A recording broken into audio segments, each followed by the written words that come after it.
button did need to be pushed in. Oh, it didn't need to be pushed in. So, All right. okay, the water for whoever that was in the chat who told us that we couldn't hear. So I'll start over real quick. Okay. Can they let us know that they're hearing us now? Yeah, can you let us know that you're hearing us now, and I'll check out the chat.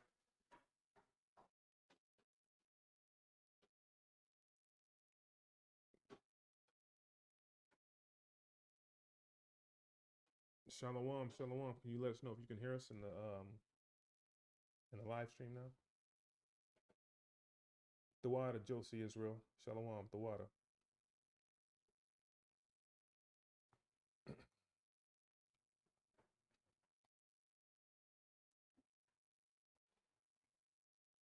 Testing. We got it now. We got it. We got it. Someone give us a thumbs up. Yes. Okay, perfect. The water, Josie. The water. Okay, so again, I'll just run through it really quickly. My name is Aynwah. Welcome back to the House of David, 191 Howard Avenue, and we're going to start from the top. And we're going to do this class a little bit different today. And part of the part that was muted, I suggested that we were going to do an open forum, right? So we have a topic, we have a baseline set of scriptures, but we're gonna jump around. We're gonna include other scriptures. So feel free in the chat too. If you have scriptures that will apply to the class, go ahead and include them, right? So my name is Aynwah here at the House of David. This is the Sabbath. This is the Most High's high holy day, of course. We're going to start from the top. We first and foremost want to give all praises, honor, and glory to Abba Yahweh Yahweh Ba'Shem Yahushai Ba'Shem Rakakadash. Okay, these are his Sabbaths. This is the Most High Sabbath. It's not ours. We're just commanded as a nation to observe, and that's what we're doing. Classes commence Friday, right about sundown.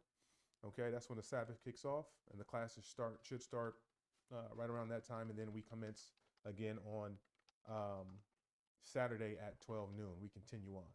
All right, so if you guys have any questions or if you have any scriptures that you want to include in the chat, feel free to do so if it's applicable to what we're talking about. So this is an open forum tonight, okay? But we do have a baseline for scriptures, okay?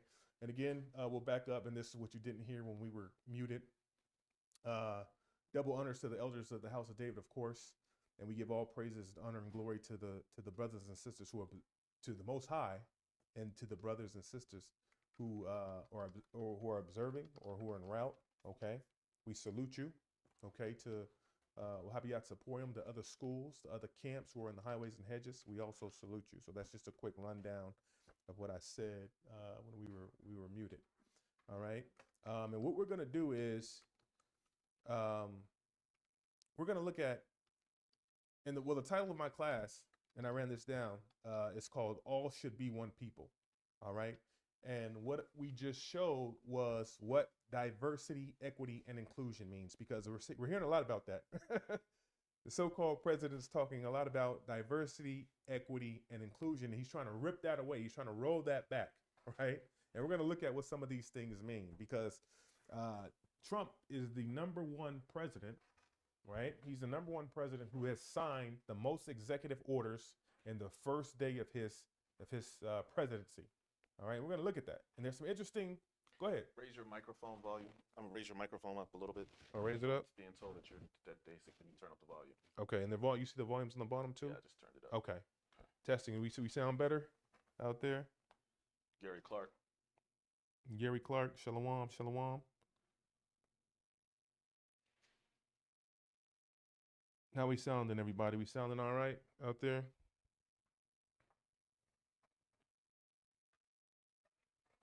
And just let me know. With it. Yeah, let us know if you are having volume issues. Yeah, let us know. Okay, the water, Gary Clark. Appreciate you, brother. All right, again, this is an open forum, so we're watching the chat. If you have any questions or if you have any scriptures you want to include in the class, feel free to do so. All right. So again, we're talking about diversity, equity, and inclusion. We've heard about that, and what I was saying when I kind of opened up on the definition of that is it was used. Trump used it when that plane ran into that Black Hawk over the Potomac. He said if it wasn't for DEI, this wouldn't have happened, right? And as you can see, not only did he write into executive order over 100 plus executive orders while his first day in office commenced, but some of that stuff includes a lot of DEI. Okay, that included he wanted the U.S. military to not show the achievements of the Tuskegee Airmen. He said that's DEI. Pull it out, right? All should be one people. That's what the new marching orders should be. Florida's trying to erase through critical race theory slavery, like it didn't happen, right? They're trying to erase your forefathers, your grandmother's history here, because there's people who are still walking around who have experienced real racism. How are you going to erase that, right? So when they talk about diversity, equity, inclusion, and wiping that out, Trump is also saying all should be one people. All right. So again, Jeremiah, am I saying that right, brother? Yes, sir. Okay. Just so I know your name and I'm pronouncing it correctly. The brother Jeremiah is here. All praises to the Most High. He's going to be under technical resources today, and we're moving and grooving. And pull that back up if you would, brother. The definition. This is where we kind of reset from, right? We were reading. When you hear the term DEI in the news, that diversity, equity, inclusion, this is what they're talking about when Trump is talking about rolling it back, ripping it out, right? In a sense, he's saying all should be one people. All right, so let's read that DEI from the top. What is diversity, equity, and inclusion? What's that about? Why is Trump trying to roll it out? Also, he mentioned that he's ripping it out of the government. All those hires that were DEI hires, all the people who were hired in the government who were DEI, he said they were on permanent leave. So let's read that if you would, brother. We'll get into what DEI is and some of these other things. And also, again, like I said, we also have videos that we will be showing, and it's fair use. Fair use. We're not copyright infringing. We're not, misquoting, or we're not trying to tamper with any of this evidence or videos, whatever you want to call it. We're just for educational purposes. For educational, supplementary purposes only. It's free information. Okay. All right. Let's get into it. All right. Diversity, equity, and inclusion. DEI are organizational frameworks which seek to promote the fair treatment. Organizational frameworks which seek to promote the fair treatment. Go ahead.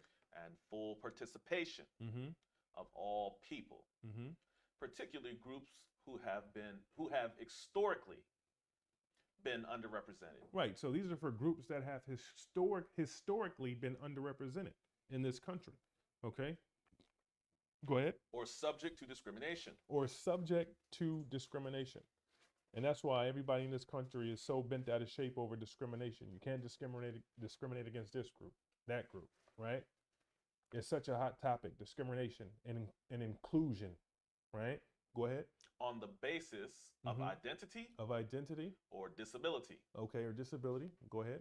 These three notions, diversity, equity, and inclusion, together represent three closely linked values. Okay, go ahead. Which organizations seek to institutionalize. Right, and these are ideals that organizations seek to institutionalize. Okay, these are ideals that organizations want to usher into government, okay, into jobs, into places of business, of work, education, okay, the government sector. Let's just say that, okay. And why would you have to? Why would organizations have to do that? Why is it important, right? And brother Gary Clark, we're going to get the first Maccabees 1:42. We got that on hold, so just hold that. Go ahead. Continue to read. Continue reading. Sorry. The concepts predate this terminology, and other variations sometimes include terms such as belonging. Right. So belonging. These are groups that want to belong. Continue on. Justice. These groups are seeking justice. Go ahead. And accessibility. And accessibility to resources. Right? And remember I said these things too, but we're going to watch some videos that kind of back up, or a video rather, that's going to back up these exact ideals. Go ahead. As such, frameworks such as inclusion and diversity. Inclusion and diversity. Your civil rights laws, right? Go ahead.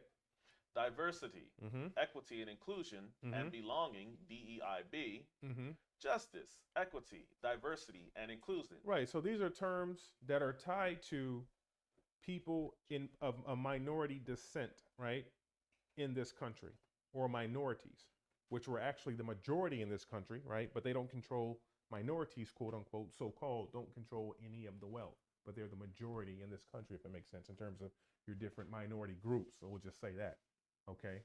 Or groups that would be considered minority groups, actually the majority, but there's a 1%, right, of the population that controls the wealth, right? They're a minority, right? Go ahead. Jedi or edge, Mm-hmm. or diversity, equity, inclusion, and accessibility. Right. So accessibility to resources, to fairness, equality, justice. And those are some of the things that these minority groups had to fight for, and they're still fighting for this very day. All right, you can drop that, and you can Thwada, and you can zoom me back up. Did you want to include the part where it emerged out of affirmative action? Oh yeah, absolutely. Let's bring that out. See, that's good information. That's why we have it. And this is an open forum again. Okay, DEI policy emerged from affirmative action in the United States. Mm-hmm. So it came out of affirmative action. And what was affirmative action? When organizations, go ahead. The legal term affirmative action was first used in Executive Order 10925, signed by President John Franklin Kennedy on 6 March 1961. Right, and who during the civil rights era, right, in the 60s, who was president? Who was sitting president? Right? It was Kennedy. Kennedy had the pressure to sign a lot of those civil rights laws. And if you notice anything, America is the only nation that has a set of civil rights laws. No other nation, to my knowledge, has civil rights laws on the books, right? Laws enacted originally for a group of people, for another group of people to treat them right. Most countries have human rights laws, which should be assumed as civil rights laws. Right. This country had to take a step further because this country is notorious for violating human rights laws. There you go. America is notorious. The belly of the beast, the unclean bird. Babylon the Great is notorious for violating civil rights and human rights. More importantly than civil rights.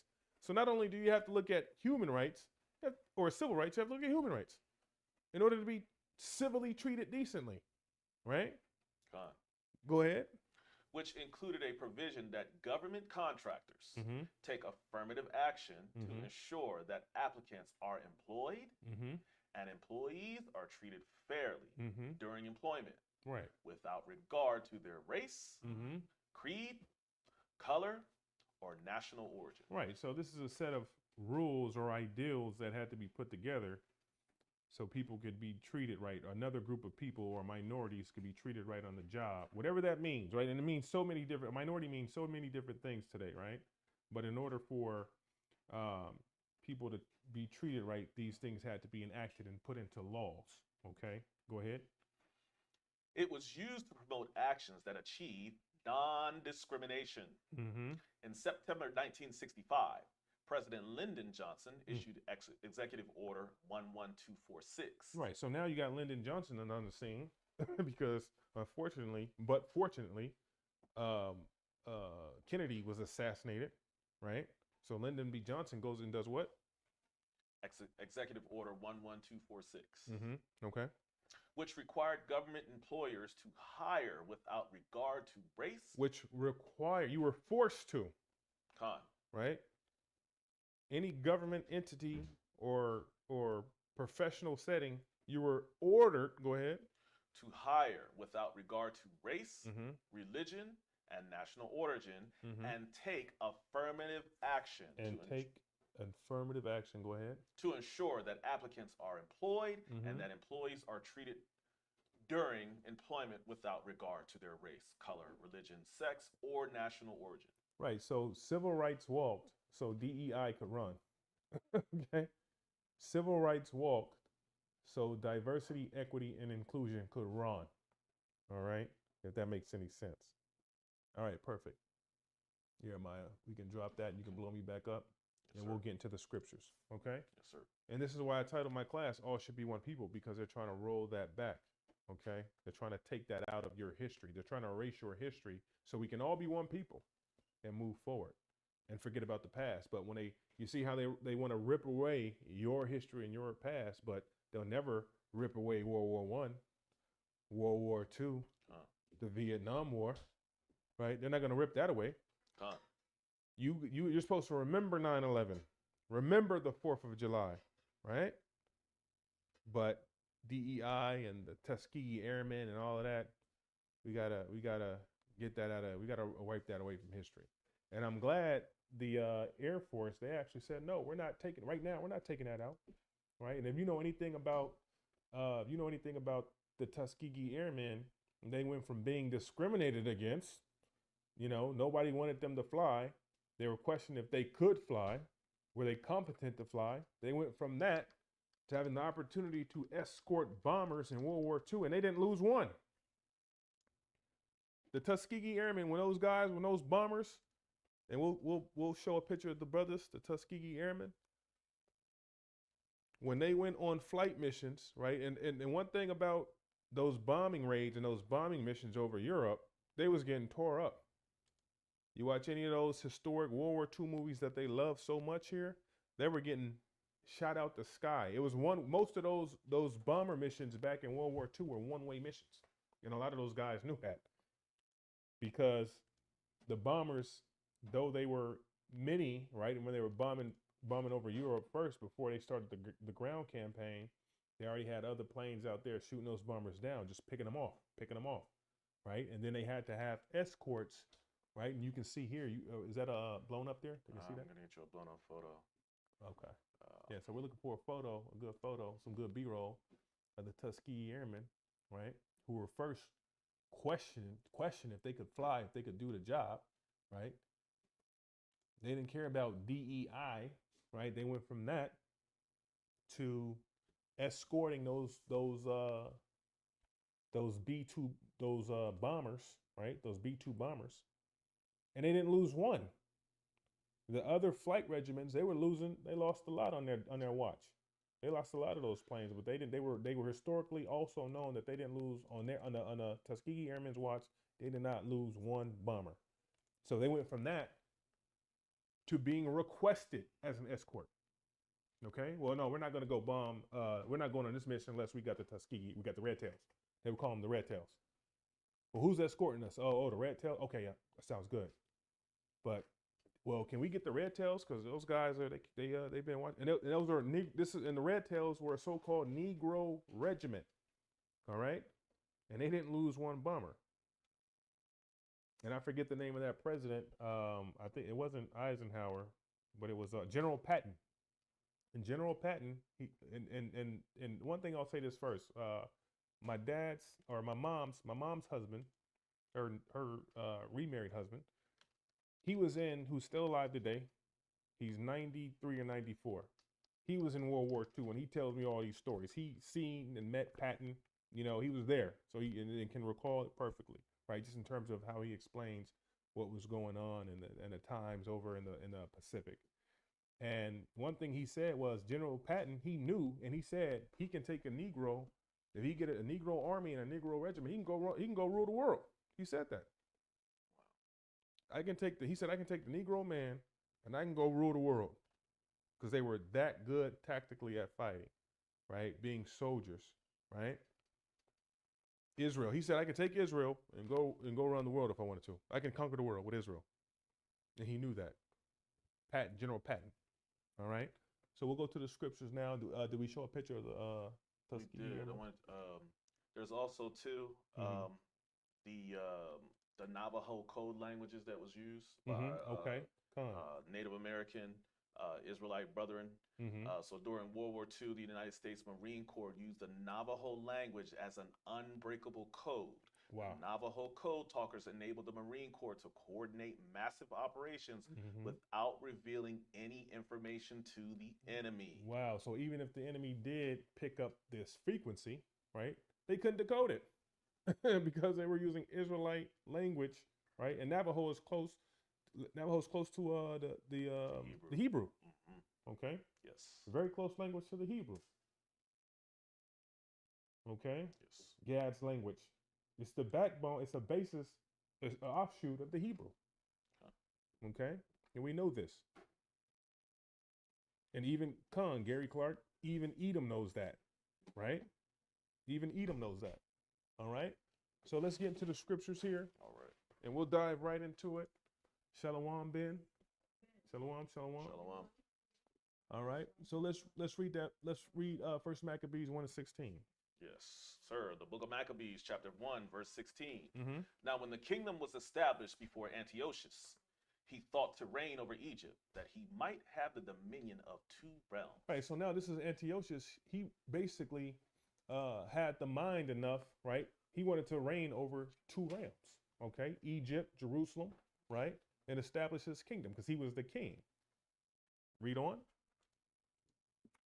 Verse 17. Wherefore he entered into Egypt with a great multitude. Right. So he's taking his army and he's going up to multitude. He's going up there to conquer.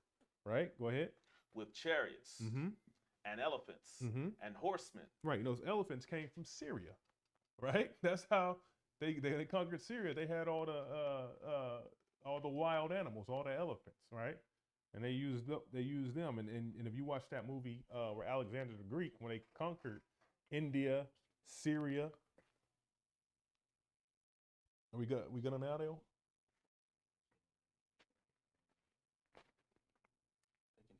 Yeah, they can hear. I think they said they can hear us. Stuff. It was kind of low. Oh, it's kind of low. Yeah, Okay. Yesterday too. Can we still sound good? Let me know. And we want to make sure the audio is good because it might be a little low. If anybody can let us know.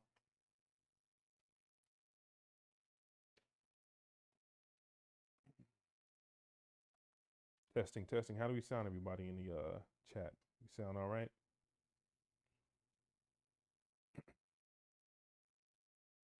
No use doing a class if we don't have any audio, right? Right.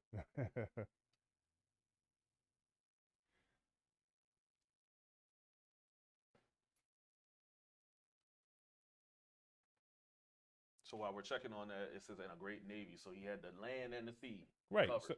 So he had the land and the sea covered, and that's a military term, right?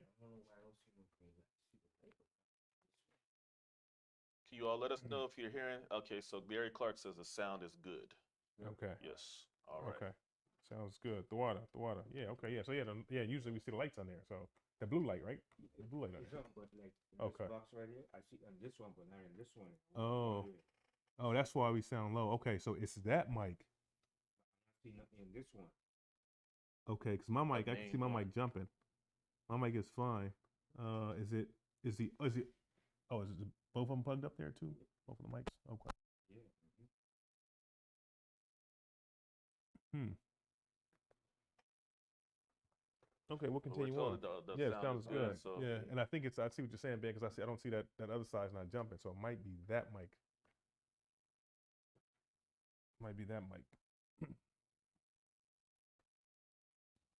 Okay. And you guys you can hear the reader as well, right? Does the reader sound good, or does the reader sound a little bit low too, everybody?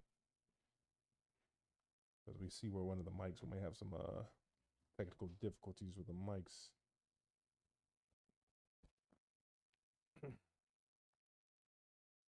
All right, just continue. We'll continue on. Yes, sir. We'll let the Most High put the word out. We still got to get the word out. Verse 18. Mm-hmm. And made war against Ptolemy, king of Egypt. For Ptolemies, right? King of Egypt at that time, because what did Alexander do? Right? Alexander, his generals divided up the kingdom at that time before he died, right? He left the kingdom to his generals. Go ahead. But Ptolemy was afraid of him. Mm-hmm. Now, Ptolemy was afraid of Antiochus, right? And he got out of here. I'm getting out of here. I'm not fighting this war, right? He turned around, basically ran. Go ahead. And that's his own people at that point, right? Yes, Ptolemy was a Greek. Ptolemy was a Greek. Go ahead. And fled. Mm-hmm. And many were wounded to death. Mm-hmm. Verse 19. Thus they got the strong cities in the land of Egypt, and he took the spoils thereof. Right. And any time in the scriptures or any time in history when you conquer a nation or a city or a town or a province, you're going to take the spoils. You're going to take the cattle. You're going to take the women and children, enslave them, right? You're going to take the materials. You're going to take the food that's there, that's growing. You're going to inherit all of that, right? the silver, the gold, anything that they have that's going good for themselves, you're going to inherit it. And even in when it came to Israel, we were nothing but an inheritance when we were conquered. And they always sacked the temple, okay, and made mockery of the holy vessels that were in that temple. Okay, go ahead. Verse 20. And after that, Antiochus had smitten Egypt. Mm-hmm. He returned again in the 143rd year and went up against Israel. Right. So now he's going back to Israel to conquer as well. All right. Continue on. And Jerusalem with a great multitude. And with a great multitude. So he figured he'd go down to Egypt and conquer. Okay. And then he also went back to Jerusalem and said, we're going to sack Jerusalem again. Right. That's what the Most High drove him to do. Now let's get Proverbs 16 and 18. Hold that. Get Proverbs 16 and 18.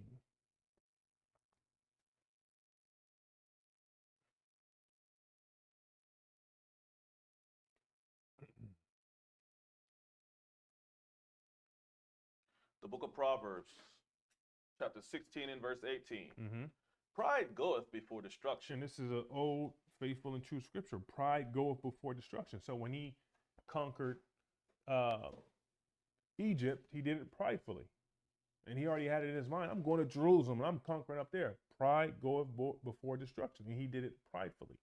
When Israel was conquered, the temple was sacked, they did it pridefully when the Babylonians carried away our goodly things, right? The gold and the silver, right? The Greeks conquered us pridefully, okay? The Egyptians conquered us pridefully, all right? Go ahead. And a haughty spirit before a fall. Mm-hmm. And pride goeth before destruction, right? And let's go back to First Maccabees again. All right, and we're going to jump and just start at verse 29.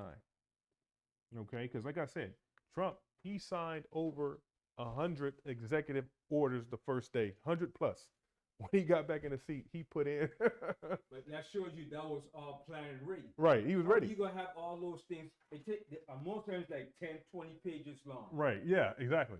So how you having the same day you got in the office? Right. So shows you they knew he They was knew. going to win the election, and it was all planned and rigged to have it set for him. There you go. Because it takes time to draft and set up all those executive orders. Right.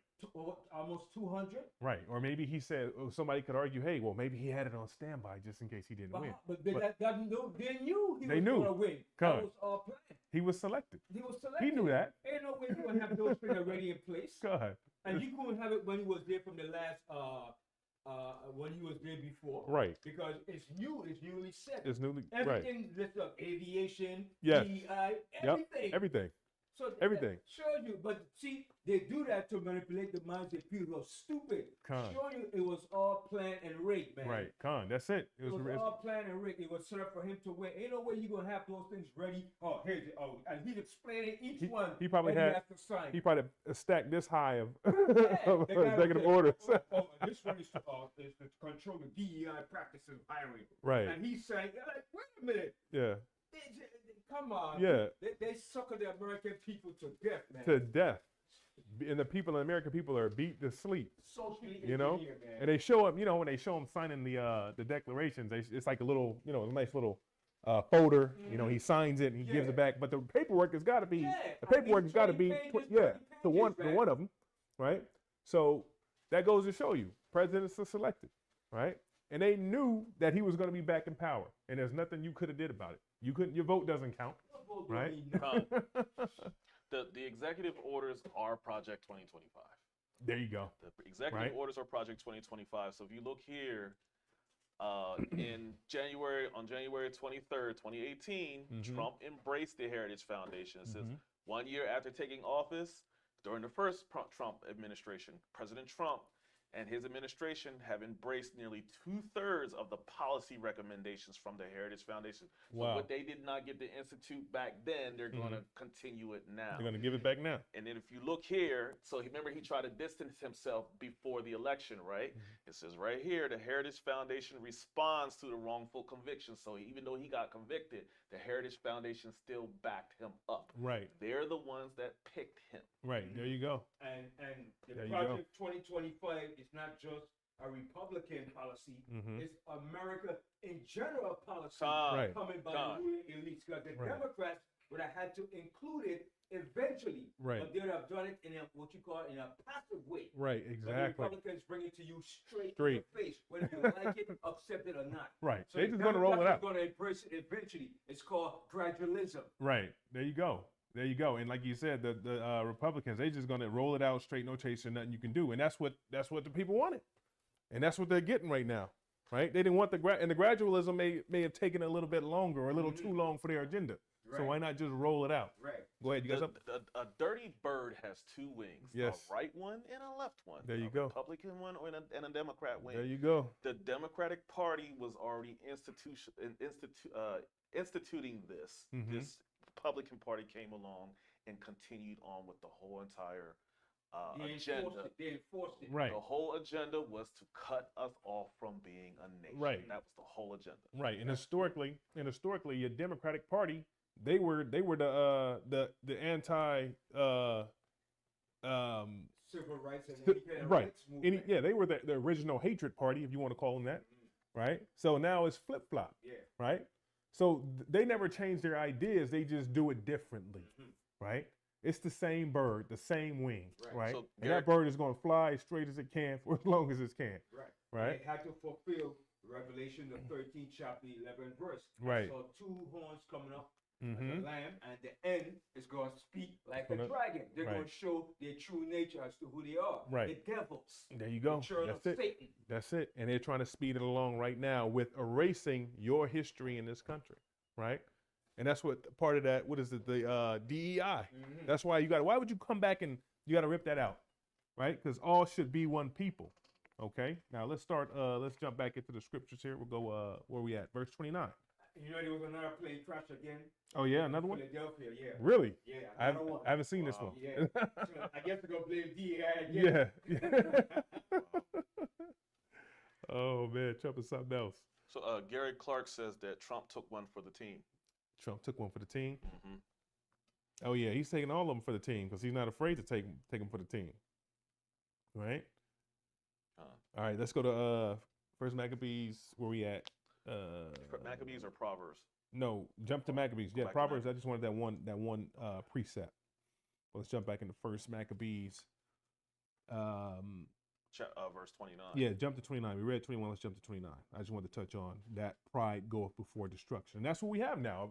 Trump came back bold and prideful. He's like, I'm going to be prideful in this second time around. All right. Go ahead. All right. The book of First Maccabees, chapter 1 and verse 29. Mm-hmm. After these 2 years fully expired, the king sent his chief collector of tribute unto the cities of Judah, who came unto Jerusalem with a great multitude. Mm-hmm. So now he decided to go into Jerusalem and then to Judea, right? He wanted to collect some taxes now. He wants some tribute. Go ahead. Verse 30, and spake peaceable words unto them. Right. So when he got there, what did he do? He buttered them up. He spoke peaceable words. Here's some Okay? SNAP benefits. Here's some SNAP Here's benefits. some cash assistance. Yeah. Using his policy. Using his policies. We're for the people, Here's right? some tax breaks. Right. Here's some tax breaks. We're gonna make this. We're gonna be a great nation here. We're gonna do this. We're gonna do that. He sounded good. Here's a low interest loans for education, for some crap education that you're not even going to be able to get a job afterwards after you take this education loan. There you go. Right. So he spoke peaceable words. Go ahead. But all was deceit. But all was deceit. Go ahead. For when they had given him credence, Mm-hmm. he fell suddenly upon the city. So now, once they agreed, they let their guard down. They dropped the laws of the Most High. They threw that over their shoulder. Once he gave them credence, what happened? He fell suddenly upon the city. He fell suddenly on the city. He They let their guard down. let their guard down. He took that multitude and told them to tear this city up. Right? Go ahead. And smote it very sore. And smote it very sore. Go ahead. And destroyed much people of And Israel. destroyed much people and spoiled much people of Israel. Go ahead. Verse 31. And when he had taken the spoils of the city, Mm-hmm. he set it on fire. There you go. Go ahead. And pulled down the houses and walls thereof on every side. And then raised the city. Go ahead. I wanted to say too, when he fell on the city, he put the drugs, he put the guns, he put the liquor stores on the corner. There you go. He gave small business loans to the other nations to come in the black neighborhood. There you go. To oppress the Israelite people. And then put an interest on it. And put interest on it. And then put probably interest you couldn't even pay back on it. Right. So we're just using similitudes as what they would have done back in that time as well. The same thing. It's not new under the sun. So they would have did that version of it, right, while they were raising the city. Go ahead. And when he had taken the spoils of the city, he set it on fire and pulled down the houses and walls thereof on every side. Verse 32. But the women and children took they captive. So now we're talking about getting some spoils, right? Go ahead. And possessed the cattle. Verse 33. Then builded they the city of David with a great and strong wall, and with mighty towers, and made it a stronghold for them. So now they conquered the city. They razed the city, took the women, the children, the cattle, killed all the men, ran them out, or they ran and hid, right? And now they rebuilt the city. They put up walls. They fortified it. They stayed. Did they leave? No, they stayed. Go ahead. Verse 34. And they put therein a sinful nation, wicked men. Other nations, Edom is in there, right? The heathens are in there now. Go ahead. Wicked men. And fortified themselves therein. Right, and fortified they set in and made themselves strong. They settled in and fortified that stronghold. Go ahead. They stored it, verse 35. They stored it also with armor and victuals. And when they had gathered together the spoils of Jerusalem, they laid them up there, and so they became a sore snare. Verse 35. For it was a place to lie in wait against the sanctuary. That's 36. Go ahead. Verse 36. My apologies. Salakia. Yeah, no, you good. Go ahead. For it was a place to lie in wait against the sanctuary. So now it's a place to lie in wait. Now you have wicked men in the sanctuary waiting, right? Defiling the sanctuary. Go ahead. So when they set up, they fortified the walls. They put police stations. They over policed the neighborhood. Outpost. Right. That's it. Yeah. Same tactic, right? Same tactic. Martial law, they would call it. Martial law. They instituted martial law. Go ahead. Verse 36. For it was a place to lie in wait against the sanctuary, and an evil adversary to Israel. The number one adversary to Israel. Edom. Go ahead. Verse 37. Thus they shed innocent blood on every side of the sanctuary. Right. So it didn't matter if you were old, young, woman, child, innocent, guilty. Go ahead. And defiled it. Read on. Verse 38. Insomuch that the inhabitants of Jerusalem fled because of them. Now the only thing you can do is flee. You can get out of the city. Separate yourself from this martial law, because you've never seen this before, right? You've never seen this in your city before, some of these people, right? Especially in Jerusalem and in Judea, where these people had no right to be. Go ahead. Whereupon the city was made a habitation of strangers. Now everybody's strangers. Now the city don't look the same. The energy's different. The spirit is different. Sound familiar? Right? There you go. Gentrification's happening. The strangers are there. The Most High is not there anymore. The spirit of the Most High is not there because the people aren't there. Okay? And the Most High wants the people in the land. Okay? And his spirit dwells in the land when the people are there. Go ahead. You can liken them to someone who moved out of New York City, out of a certain neighborhood, and they went down south and they came back home to visit, and they said, man, I remember this was this, and I remember this was that. Right. And it's totally different and foreign to them. That's exactly how I feel when I go home, or quote unquote home, right? I don't recognize the city anymore. Nothing looks the same, right? Go ahead. And became strange to those that were born in her. Right. So now the city has become estranged to the people who are there now versus the people who came and gentrified it. All right. The energy's off. Okay. Shalom, Zach. Shalom. Go ahead. And her own children left her. Go ahead. Verse 39. Her sanctuary was laid waste like a wilderness. So now they defiled the sanctuary. Go ahead. Her feasts were turned into mourning. Her Sabbaths into reproach. Her honor into contempt. So now the city is just desolate. It's tore up. The temple has been defiled, right? It's a wilderness. The feast days of the Most High were turned into mourning, the Sabbaths into a reproach, right? They separated themselves from the Most High and the law in that city. All the windows is boarded up. Right. Bars on the window, graffiti, no, nothing looks It's clean abandoned. anymore. It's trash all over the place. It's abandoned. It's an abandoned snare. Go ahead. Verse 40. As had been her glory, so was her dishonor. So as had been her glory, so was her dishonor, right? Go ahead. Increased. Increased. Go ahead. And her excellency was turned into mourning. Right, because the Most High told us back in Leviticus or in Deuteronomy, right, that he will turn your glory into shame. And he stood on that. Right? He told Israel that's what was going to happen. I'll turn your glory into shame if you don't want to listen. Go ahead. Verse 41. Moreover, King Antiochus wrote to his whole kingdom. Now, King Antiochus, Gary Clark, this is where that first Maccabees 1:42 comes in. Go ahead. That all should be one people. All should be one people. No more DEI, right? We're all one people. We're going to move forward as Grecians, as Babylonians, as Americans, right? That's what they say. Go ahead. Verse 42. That's what the king said. That's what he wanted for his kingdom. And that looks a whole lot reflective of what Trump is doing. He wants to take away the so-called history of the black man in this country, right? And there again, like I said, the Red Tails, when they were escorting those bombers, put that picture back up of the Red Tails, public shot, right? They didn't lose one of those bombers in World War II when they were assigned as escorts. They didn't lose anyone. And they was getting to know a lot of those guys, like I said, they was flying one-way missions. Those bombers, the guys who worked on those bombers, a lot of them knew it was a one-way mission. Their instructors or their when they would have those scuttlebutts, when they would talk about the mission, it was one way. You know, they show those movies where the pilot's like, well, we don't have enough gas. You got this mission calculated, but you're giving us a third of a tank to get back on. A one-way mission.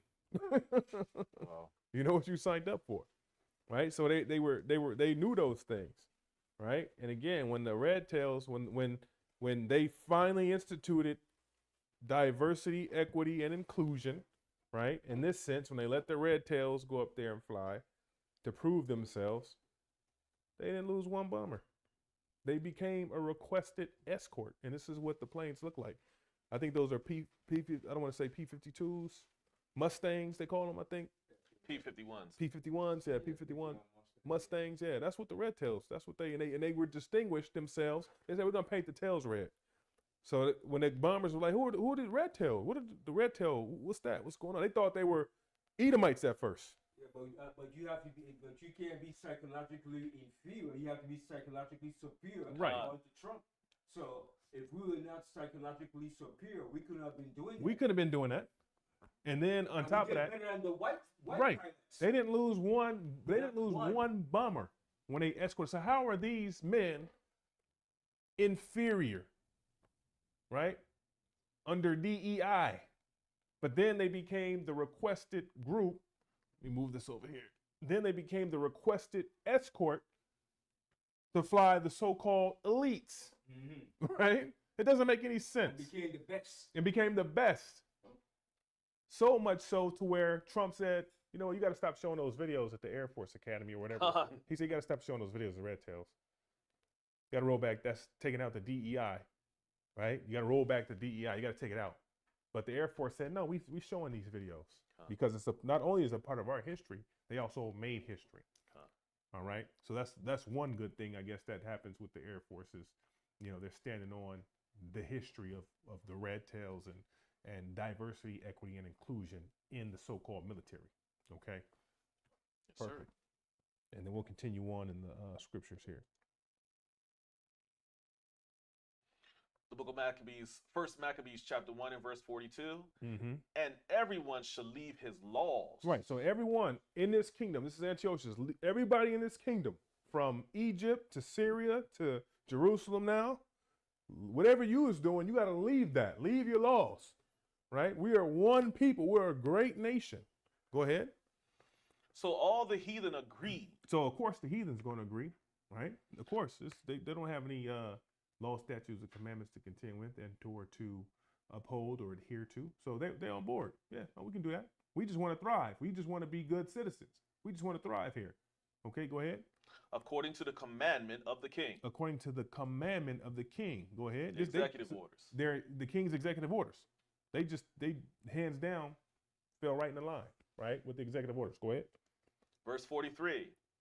Yea, many also of the Israelites consented to his religion. So now the Israelites also consented, right? A lot of them out of fear, of course, right? As to what would happen to them if they didn't. I don't want to lose my job. I don't want to lose my job. I don't want to lose my neck, more importantly, right? I don't want to lose my house, my car, or my chariot, my position in society, right? You're already trotting down Jerusalem. Where are we going to go? You profaned the temple. You defiled the temple. Go ahead. And sacrifice unto idols. And sacrifice unto idols. So now you have to turn back on what the Most High told you to do. Turn your back. And let's be free. We're going to do this now. We're going to institute this now as a holiday. And we're going to have the games here. And we're going to put up statues of gods and of generals. And we're going to worship them. Right? Go ahead. And profane the Sabbath. And profane the Sabbath. No. We don't. Everything is open on the Sabbath is a business day, right? It's a great shopping day. They got the blue laws in Maryland, so not everything was closed on Sunday. You couldn't buy alcohol on Sundays. Right. Actually, it's funny that you say that. Jersey, the town of Bergen, has a blue law. So you'll go into a Walmart and they'll have the state of Jersey. They'll have in that county. It'll be like you go to Walmart, you can buy food, but you can't buy clothes. So you can see it roped off. But people don't adhere to it. It's just roped off. And if you go to the register with clothes, they say they're not supposed to sell. But if you're going by what the Bible is saying, you're not supposed to be open, period. And it's the wrong day. So what are you talking about? You know what I mean? I wouldn't say that because I know better. Just because, despite their ignorance. But, you kind of just let it roll. You got to be harmless, right? Wise as a serpent and harmless as a dove, right? So they're instituting the blue law, so you can't buy clothes, I guess, in this county on a Sunday, but the store's open, but you can buy everything else. So you not only are you off on that, you're off on the most high holy day as well, right? Go ahead. Verse 44. For the king had sent letters by messengers unto Jerusalem. And the cities of Judah. Right, so now you're getting letters in the mail, right? Threatening letters. Go ahead. Threatening text messages too. Threatening text messages, right? Go ahead. And the cities of Judah, that they should follow the strange laws of the land. So now, we understand this is what y'all was doing, right? And you had law, statutes, and commandments, but now this is what we're doing, right? Via text message, via letter, right? Email. Go ahead. And forbid burnt offerings. You got to take this. You got to take the juicy fruit, right? You got to do it. We know we didn't study it, but you got to take the jump shot. The jab. Take it or lose. Use it or lose it. Right. Go ahead. And sacrifice. Go ahead. And drink offerings in the temple. And that they should profane the Sabbaths and festival days. Right. So you got to put all that stuff down y'all was doing because now we are one people. And if you notice anything about your oppressor, once they go in the land and conquer it, one thing they separate you from is your heritage. That's the first thing they do, is separate you from your heritage. That's part of conquering you. That's part of overtaking you, is to erase your identity. Because if you don't have that, you're a shell of a person. You don't have anything. Go ahead. I was gonna say, yeah, this is an open forum. Go ahead. Just in Psalms 83:7, let them cut us off, cut them off, so there be no more remembrance. All that. Well, get it. Pull the scripture. Yeah, let's pull it and read it. Absolutely. Open forum. Right. And that's exactly what they did. So King Antiochus, he sent those letters into Jerusalem. Listen, all the high holy days y'all are down here celebrating. You're praising the Most High. You're in the temple. You got all the gold, right? You're keeping the Sabbath. You know, you got these stores. We trying to come in and buy. We actually trying to come in and buy and be nice to you people, but you don't want to sell to us, so we can't sell. Y'all not here. Y'all gonna open them stores up on the Sabbath. These soldiers are hungry. They're thirsty. So y'all gonna open up, right? Psalms 83. Go ahead. Psalms 83 and what was that? 2. Go ahead. The book of Psalms, chapter 83 and verse 2. For lo, thine enemies make a tumult, and they that hate thee have lifted up the head. There's that pride. Right. So your enemies make a tumult. A tumult is a loud noise. It's a grumbling. It's an assembly to make laws. Right. So, revolt, and it's also a riot as well. It's a riot. It's a tumult. It's a confusion, noise. Right. Go ahead. Verse 3, they have taken crafty counsel against thy people. They have taken crafty counsel, deep counsel. The Most High said he sealed up their instructions on their bed. Right? Go ahead. And consulted against thy hidden ones. And consulted against thy hidden ones. And who are those hidden ones? We are. That's right, the Israelites. Children of Israel. The children of Israel are the hidden ones. Go ahead. Verse 4, they have said, come and let us cut them off from being a nation. So when Antiochus sends those letters down there and tells them to stop keeping the Sabbath, keeping the high holy days, right? We are one nation. We are one people. That's a part of cutting you off as a nation. Go ahead. That the name of Israel may be no more in remembrance. So that the name of Israel is no more DEI. We are one people. No more anything. We're moving forward as one. Right? So those are some of the tonalities and some of the sentiments that we are seeing from President Trump. Okay? And you have to understand some of these people who are having DEI erased on them, they actually helped put in the processes. They actually were boots on the ground in this country. We're not talking 1875. We're talking the 60s. We're talking the 50s, 60s, 70s, and 80s, right? Go ahead. Is there more on Psalms? Okay, go ahead. Verse 5. They have consulted together with one consent. They are confederate against thee. They are confederate against thee. A confederacy is a group, right, of agreed ideas, shared ideologies, political thoughts, right? What was the last confederacy we know of? The South. The Southern South. Confederacy. Right? The Southern Confederacy. It was a confederacy, right? The South was against the North, and they almost went to war, or they did go to war behind it. And as you can see, also, you have another confederacy sparking up against Democrats and Republicans, different ideologies. The House is dividing up, like the Most High said it would. They're going to war. They're going to war. And they want going to war. What did you say, Ben, last week? You said, get the AR-15. Yeah, they're going to pull up, give me my AR, right? Yeah. Because they're going to eventually see that the elites and the 1%, they're going to like, wait a minute. Y'all used us, man. Y'all used us. Yeah. You didn't leave anything for us. Now, we understand the other groups. We understand the DI, but you're not leaving anything to us, right? You're not leaving. You're actually making us work harder. So when they see that the wool is being pulled under their eyes, they're going to turn to the AR-15. They're robbing them of their constitutional rights as Americans, as white Americans. Right. Rob us of the Constitution and we can't feed our children? Oh, no. They're going to turn to the ARs. And on the lines of that, too, so, everybody's seeing all these mass deportations. No, they don't mind people coming in, but you gotta be confederate with them. You gotta have that same mindset to come against Israel. Right. If you're willing to get with the program and get with the agenda, sure, you can come on in. Right. Eastern European, of course, people of who have the same confederate mindset as us. But if you are not with that same agenda to destroy and cut Israel from being a nation, you're not welcome here. There you go. Right. He's a Trump supporter. I don't know, he might be an Israelite or not. He's a Trump supporter. He voted for Trump, everything. And his wife is from Venezuela. And they called that, deported back to Venezuela. And he said, oh, no, Trump, please bring him back. I need a Trump. I didn't think this was going to happen to me. Right.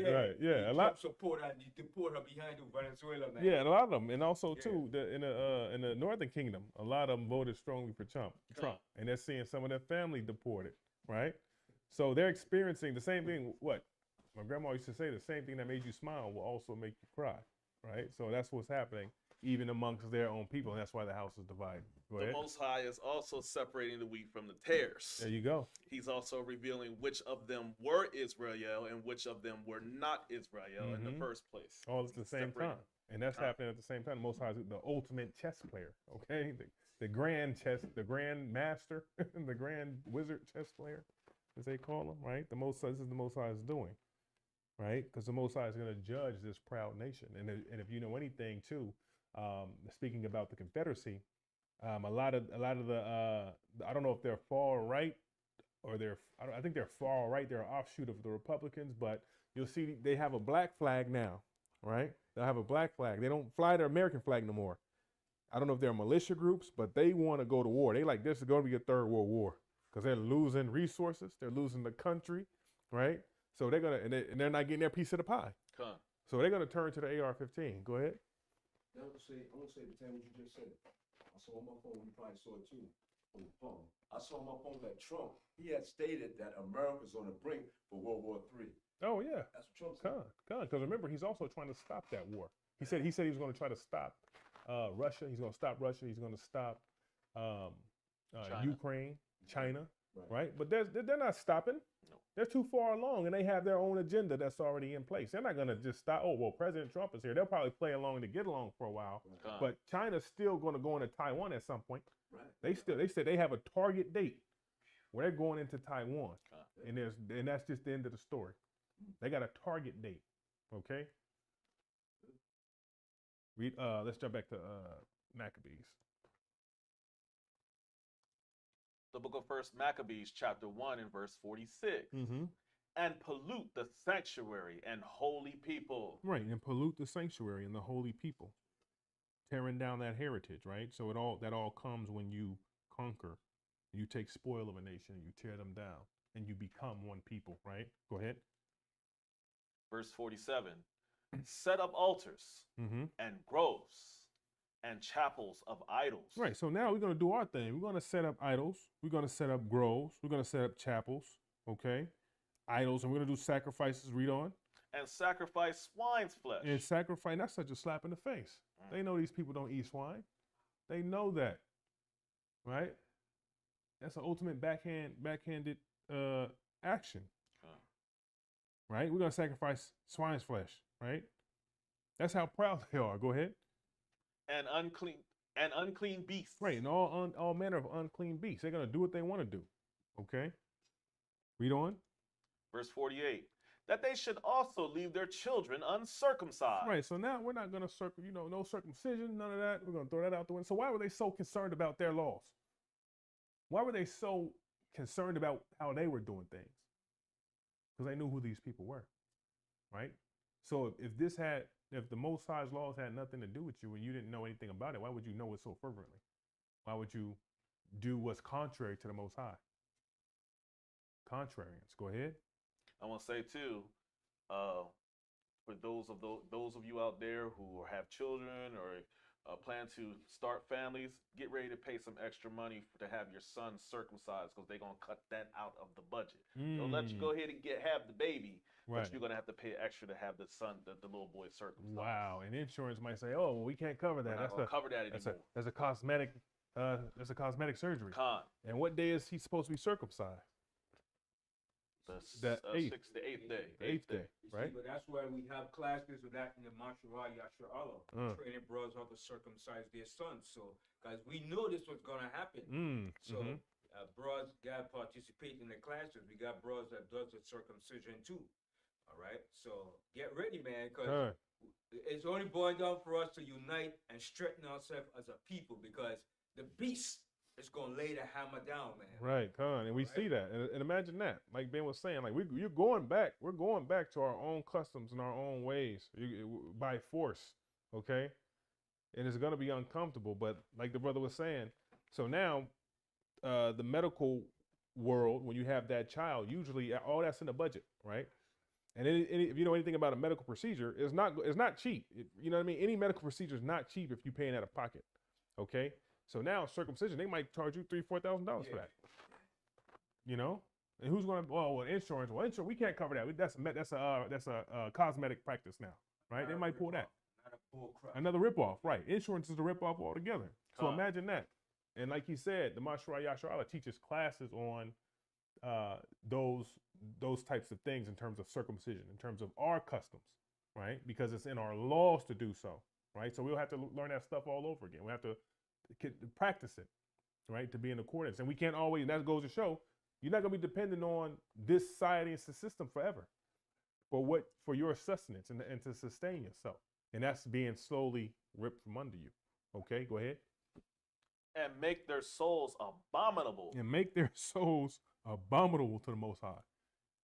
Have them spit in the face of the Most High. We're going to make you spit in the face of the Most High. Throw some pork out there. All right, go ahead. Yeah, they having us turn away from the Most High. But I'm Come. gonna say it's talking back. You see how with people of the world, they realize all we talking about now. You see how if you don't come out of the churches and come into the place where the elders, we break down the street, but we don't understand. That's why we come together, right? If they don't do that, then they're gonna keep wanting to vote and do all these things which is contrary to the word, contrary to the word of God. They're gonna walk contrary to his word, and they're not gonna do according to his word. Mm-hmm. So and then they're gonna profane the Sabbath, all these holy days, and then there's gonna be consequences for that. So now, right here in these temples, like I asked Elder sitting right at Elder Ben about jury duty. Mm-hmm. I said one thing I always wanted to do when it comes out to the application, when it says other, I'll speak to him about it. Put you Israelite. So that's what I did, because that's why I'm Israelite, right? Good, So good. now the time's going to come that just like when Yahweh shall walk this earth, they tempted him, remember, right? Mm-hmm. And when he said, "Thou worship the Lord thy God, and only thou serve," the devil broke his neck trying to get him away. Meaning he's going to come again. He's going to keep coming. So long as we stay strong, keep saying the same thing, and that same thing will happen. That's all I'm going to say. That's it, right? And I got some scriptures. of that too, right? And that's where we gotta. It's gonna be a point in time, and obviously now too, where you gotta practice what you preach. We gotta practice what we preach, right? Go ahead. With all manner of uncleanness. All manner of uncleanness. Go ahead. And profanation. And profanity, right? Profanation. Read on. Verse 49. To the end, they might forget the law. So that they'll forget. So we're doing this as a means to an end, so they'll forget the law, right? They're going to forget it, and the Most High is going to uproot their behinds out of here, and they're going to be a spoil for all the rest of the nations. They're going to be in the projects, ghettos, and slums. They're going to tell you what time to wake up, what time to go to sleep, how much they're going to pay you, how much you're not getting paid. There you go. Go ahead. And change all the ordinances. And change all the ordinances. Time is going to be out of whack. Your diet's going to be out of whack, right? That's why you're eating this garbage over here, right? I heard on the radio, just in passing, Listerine causes cancer, right? Stop using Listerine, okay? And you think, oh, it's just mouthwash. It might cause some cancer. Or it promotes cancer growth. Stop using Listerine. Any alcohol-based mouthwash. The alcohol does something to the cells or something, breaks it down, and makes you susceptible. Okay. Wow. So there's that. The food, the GMOs, the pesticides, right? So this place is defiled. This place is set to destroy you. It's set up. It's polluted. It's basically set up to destroy you. The food is out of whack, right? And most of the food that they sell in this country, they don't sell in other places. They won't. In a lot of those countries, they don't take this food. They don't take American food. They don't want your taquitos. I mean, they don't cook. If you go into a Chinese restaurant here in the United States, they'll tell you, we don't eat that. Right. We feed that to you all. Right. We give you all of our celebration food, all the fatty, unhealthy to the heart food. Yep. We don't eat that. We eat a different diet than what we feed you. That's people. a fact. And what neighborhoods do they go into most? Oh, Jake's neighborhoods. All the nations have always done that. The nations have always supplanted around Jake, right? For one, to get a blessing, but also to thrive. Right. Right? Because we know how to do commerce. We know how to live and strive and succeed, even under oppressive circumstances. Look at all of our cities that we built after Reconstruction. Right? We got classes on this, right? Jake is one of the most self-sufficient nations there is once it's right and when things fall into place. The other nations we're a model for the other nations. The Most High set it up like that, right? But once we start going off, Most High sends another nation down on you. So it's all about the Most High. That's how we get our sovereignty. That's how we rebuild our nation. And that's heaven instead of a hell that you got to go through. Right? Go ahead. And whosoever, First Maccabees chapter 1 and verse 50, and whosoever would not do according to the commandment of the king. Now, we sent the letters down there. We sent the text message. Right? Now, that's a bit extreme. Right? Now we're talking about extremism. Right? And back then, when you're talking about monarchies, the king word was rule. Right? The king's word was rule. It overruled everything. The courts, right? That's straight dictatorship. Totalitarian. Totalitarianism, right? Yep. Go ahead. Absolute power. Absolute power. And whosoever would not do according to the commandment of the king, he said should die. Should die. So imagine getting that letter. So if you standing on business as an Israelite, I'm not leaving my law, statutes, and commandments. See that in the letter, like, oh, wait a minute. If you teach, what's that down in Florida again? What? You talking about if you teach Black History Month? Yeah, which would be critical race theory. Critical race theory. Right? You're going to get fired. You're going to get fired. Right? If you teach that, you're going to lose your job. Well, no, I got a mortgage, and it's Martin Luther King's birthday. We want to teach a little bit about the struggle. Nope. You're gonna lose your job. So do you? If you make these heathen children feel bad about the way that they treat Jacob, you're gonna lose your job. You're gonna lose your job because you're basically reporting history in a fair way, and it's making other kids feel bad about their heritage. So you got to stop that. We should all be one people. So you want your mortgage or you want Martin Luther King Black History Month? You choose. Most people are going to take that mortgage. You mean to tell me they're not going to slavery? Right. And I should speak against them going to slavery? Right. You better believe it. They're going. Like I said, any Negro trumps justify and prevent that, you're going in slavery too. You're going right along with them. Right? The Most High said 2/3 of our people, if you go against the grain, you're going to be in the grain. All right? That's the Most High's word. All right? For what they've done to the children of Israel. And the Most High wants justice. The Most High wants blood. That's why he's allowed them to do what they do. And keep keeping it up. Right. So it fills up nicely. Yeah. Fill it up to the rim. Right, fill it up to the rim. The dredges, that dredgery bottom. And you're going to drink all of the indignation and repercussions that you did to the children of Israel. Go ahead. Let's just say something quick pertaining to that. You see how, like I say, once everybody start coming in here, the truth is that third, people say, well, I got to pay my mortgage, take the vaccine. But when you come in here and the elders just made that notice that he made, meaning like say, if you have a problem with your jobs, you take this. Right. And you show it to them. This is against what I believe. Right? And they can't go against that. Right, they can't go against that. When we doing that, the Most High here, he watching. And you know he's going to set up everything, right? Right, that's right.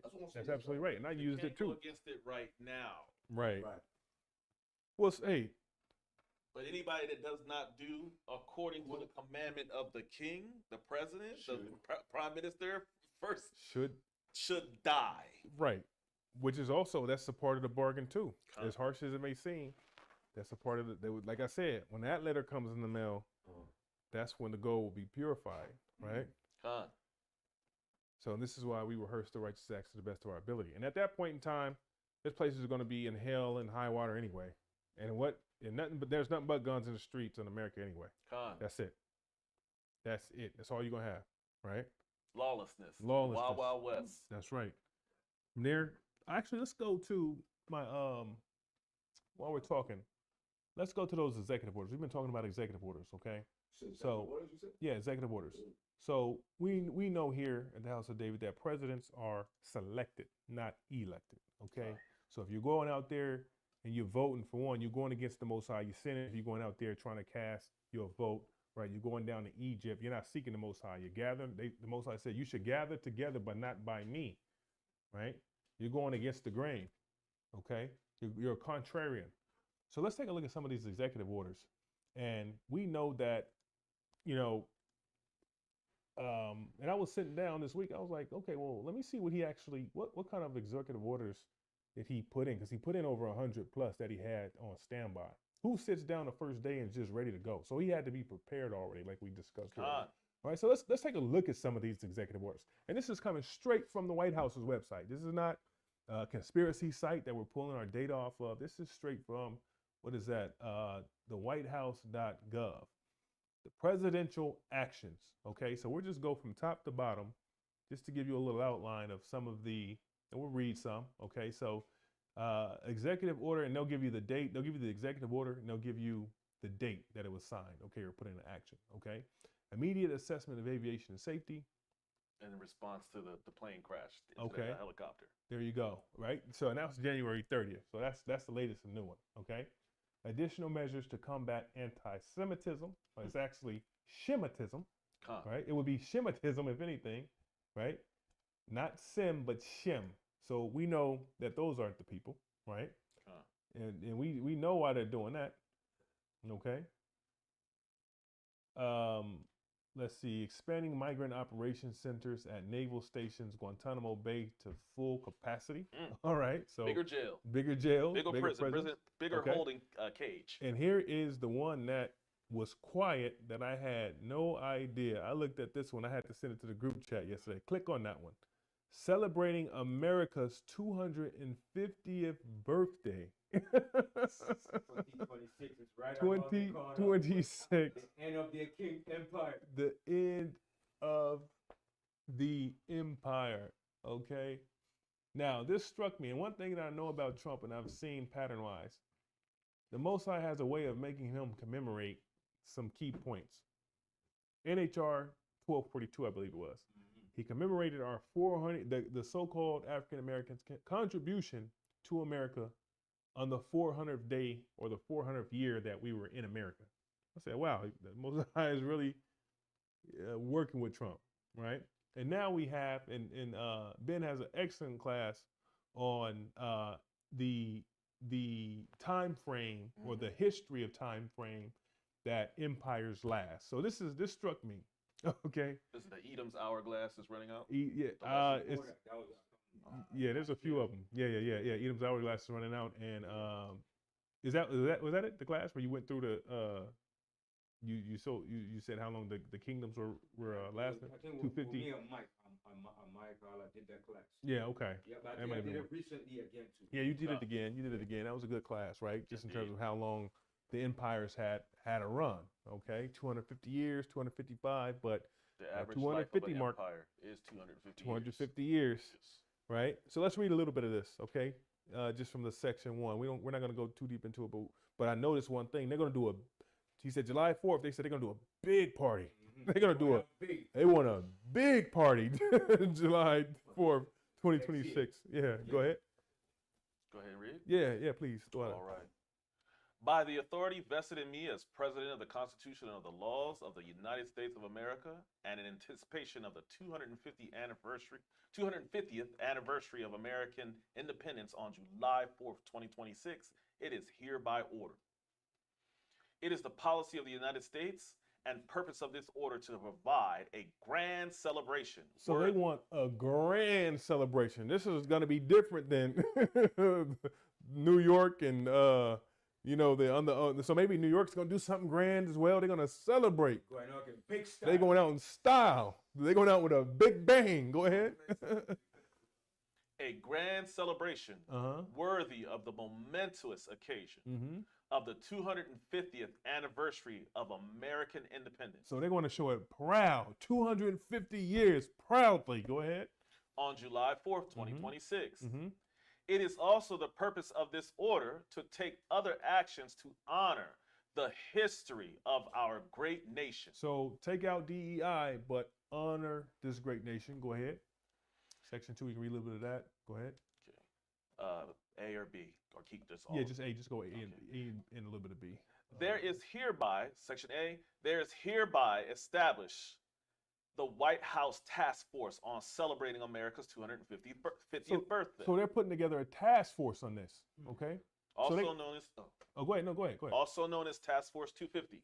Task Force 250. So they got a whole team. There's a group of people involved in this celebration, right? Because this is the takes money too. that takes money, right? The grand There's shebang bang. probably $1 billion going to be spent on that. Maybe I mean, taxpayers' money Taxpayers' money for a for a grand party. celebration, right? while For a people party. starve to death, Right? while people are go homeless and have No inadequate healthcare. health care. No health care, healthcare. right? No health care.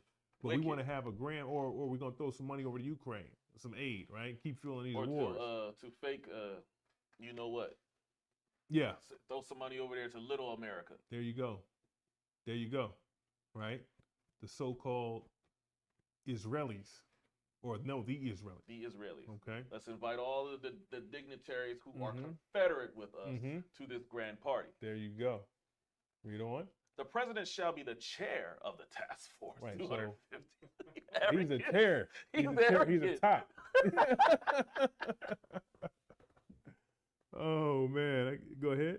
And the vice president will serve as vice chair. Right, and the vice president's going to be involved too. Everybody's where they need to be. Go ahead.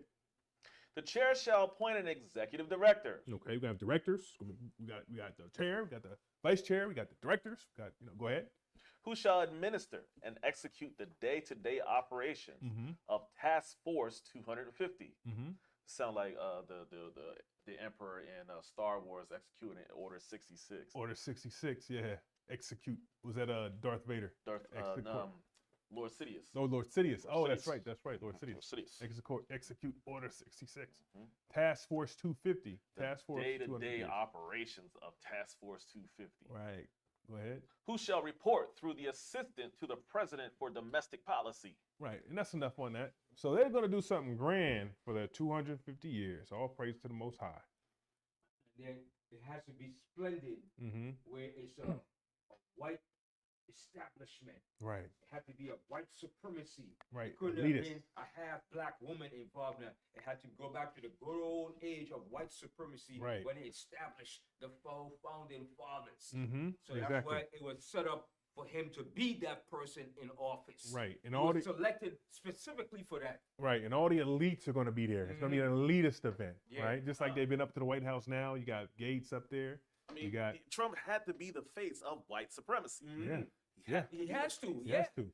Ain't no, it couldn't have been Kamala Harris. Gun. Right. It would make sense. It would make sense, right? I mean, Okay. they already got East India represented through the vice president's wife. Right. Yeah, we haven't forgotten about that little.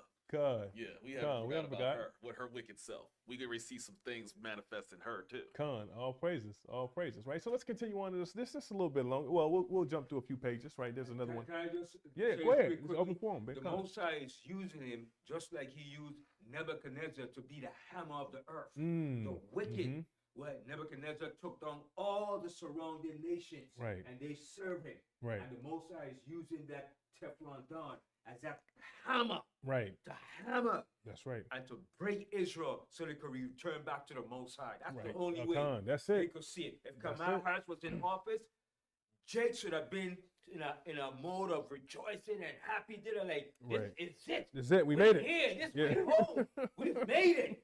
So the Most High said, "Nah, I gotta put the wicked in there to sledge the hammer on their behind, Right, man. right. To hammer them Right. To so get they their can attention. come back home. Con, that's it. And that's the only thing that's going to get Israel's attention at the end of the day is that hammer. And everything is about him now. Yeah. Whether you don't want to report about him, you gotta speak about him. Right, because con. he's just up there just saying something that's gonna trigger your response. Right. Con, So exactly. He's getting everybody's attention, He's getting- no matter how you put it, man. Con, he's getting everybody involved. Yeah. Good, bad, or indifferent. Yeah. He don't care no more. You know what I mean? And then you got, and to that point, you got Saudi Arabia. They just said they're going to give $600 billion invested back into America. Right? What did you say last week? Drill, baby, drill. Billion. They're going to drill, baby, drill. So they think the victuals are good and cheap now, right? So they think they're getting ready to go on another ride, right? And also with the Bitcoin, with the digital currency, that's coming. Yeah. They're getting ready to celebrate that, right? You had that's why you had not Gates, but you had Elon Musk down there, right? The technological he tested the first brain chip not too long ago as well, right? The brain chip implant. That's a Tesla chip in a man's head. Okay. Most likely when they're about to fill their belly, Mm-hmm. that's when he's gonna drop the hammer on their belly. That's right. That's right. And they got their eyes fixed on that Bitcoin. That's the next gold. They saying that's the next gold rush is that Bitcoin. So I want to give a precept Con, to let's what do it. we're talking about here. The book of Job, chapter 36 and verse 15. He delivereth the poor in his affliction and openeth their ears in oppression. He delivers the poor. Oppression gonna open their ears, man. Oppression makes a wise man mad. Con, that's a beautiful precept. He delivereth the poor in his affliction. And he's the oppressor. That's his job. Con, and he openeth their ears in oppression. And he's doing exactly what he's supposed to be doing. Yeah. So when he lowers that hammer and he hammers all the nations, he says, "Oh, we're gonna take away taxes, income tax, and then we're gonna tariff all the countries. You're just gonna pay more for your goods, right? If there's a tariff on other countries, your cost of services go up, and you're not getting a tax break for it, right? So we're gonna hammer these people." Go ahead. Precept to his precept. Precept to the precept. Go ahead. Book of Deuteronomy, chapter 26. Verse 7. This is Deuteronomy chapter. Hold on, let me get it on the screen. Yeah, let's pull it up on the screen. Deuteronomy 26, verse 7. Con.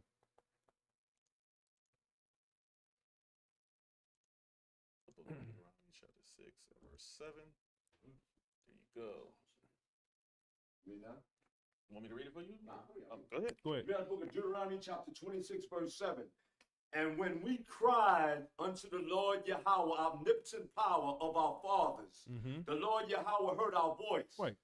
And he looked on our affliction and on our labor and our oppression. And what the Most High says, a beautiful precept. This Most High said, "In your affliction, you shall seek me early." And that's what's going to take for our people is that affliction, that oppression, the oppression of the poor. Like the elder said, Trump's going to hammer this nation, hammer the other nations, and hammer the people. All right, that's going to open your ears. That oppression, it does it. That's what it takes. That's what opened Jake's ears. That oppression. Okay. I want to say too. Go ahead. Real quick, that we should be rejoicing when all this takes place. Absolutely. Because prophecy is being fulfilled. Prophecy is lining it's up. It's going to hurt a little bit. Right. It's because it is affliction. Right. The Most High said, okay? "Watch and pray." Many are the affliction of the righteous. There you go. Okay. But Yahweh is able to deliver them out of them all. Okay. But he also said this too. He is our shepherd. We shall not want. There's going to come a time where we're going to have to trust in these scriptures by all means necessary. By all means necessary. Like Malcolm X said, by any means necessary. Right. And this is going to be, and this is why the Most High said, this is our what is it? I'm forgetting the word. The buckler or shield. Our shield and our buckler. Yes. Right? Slakia. That's what I was looking for. Our shield and our buckler. Okay. To quench the fiery darts of the wicked. Okay. And this is why we're in these scriptures, because we see the build up. Right. The Most High said, "Watch and pray." Okay. Did you want that scripture about shield and buckler? No, let's move on. Okay. Let's move on. Yeah, because I got a couple more scriptures here, and then we'll go into another video. We'll go into this last video, which is fair use. Okay, let's get where were we at? The book of Maccabees, chapter 1 and verse 50. Okay, drop that. Go to 2nd Maccabees 5 and 1.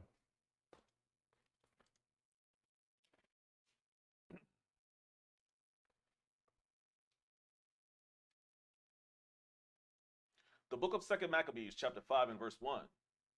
About the same time, Antiochus prepared his second voyage into Egypt. Verse 2.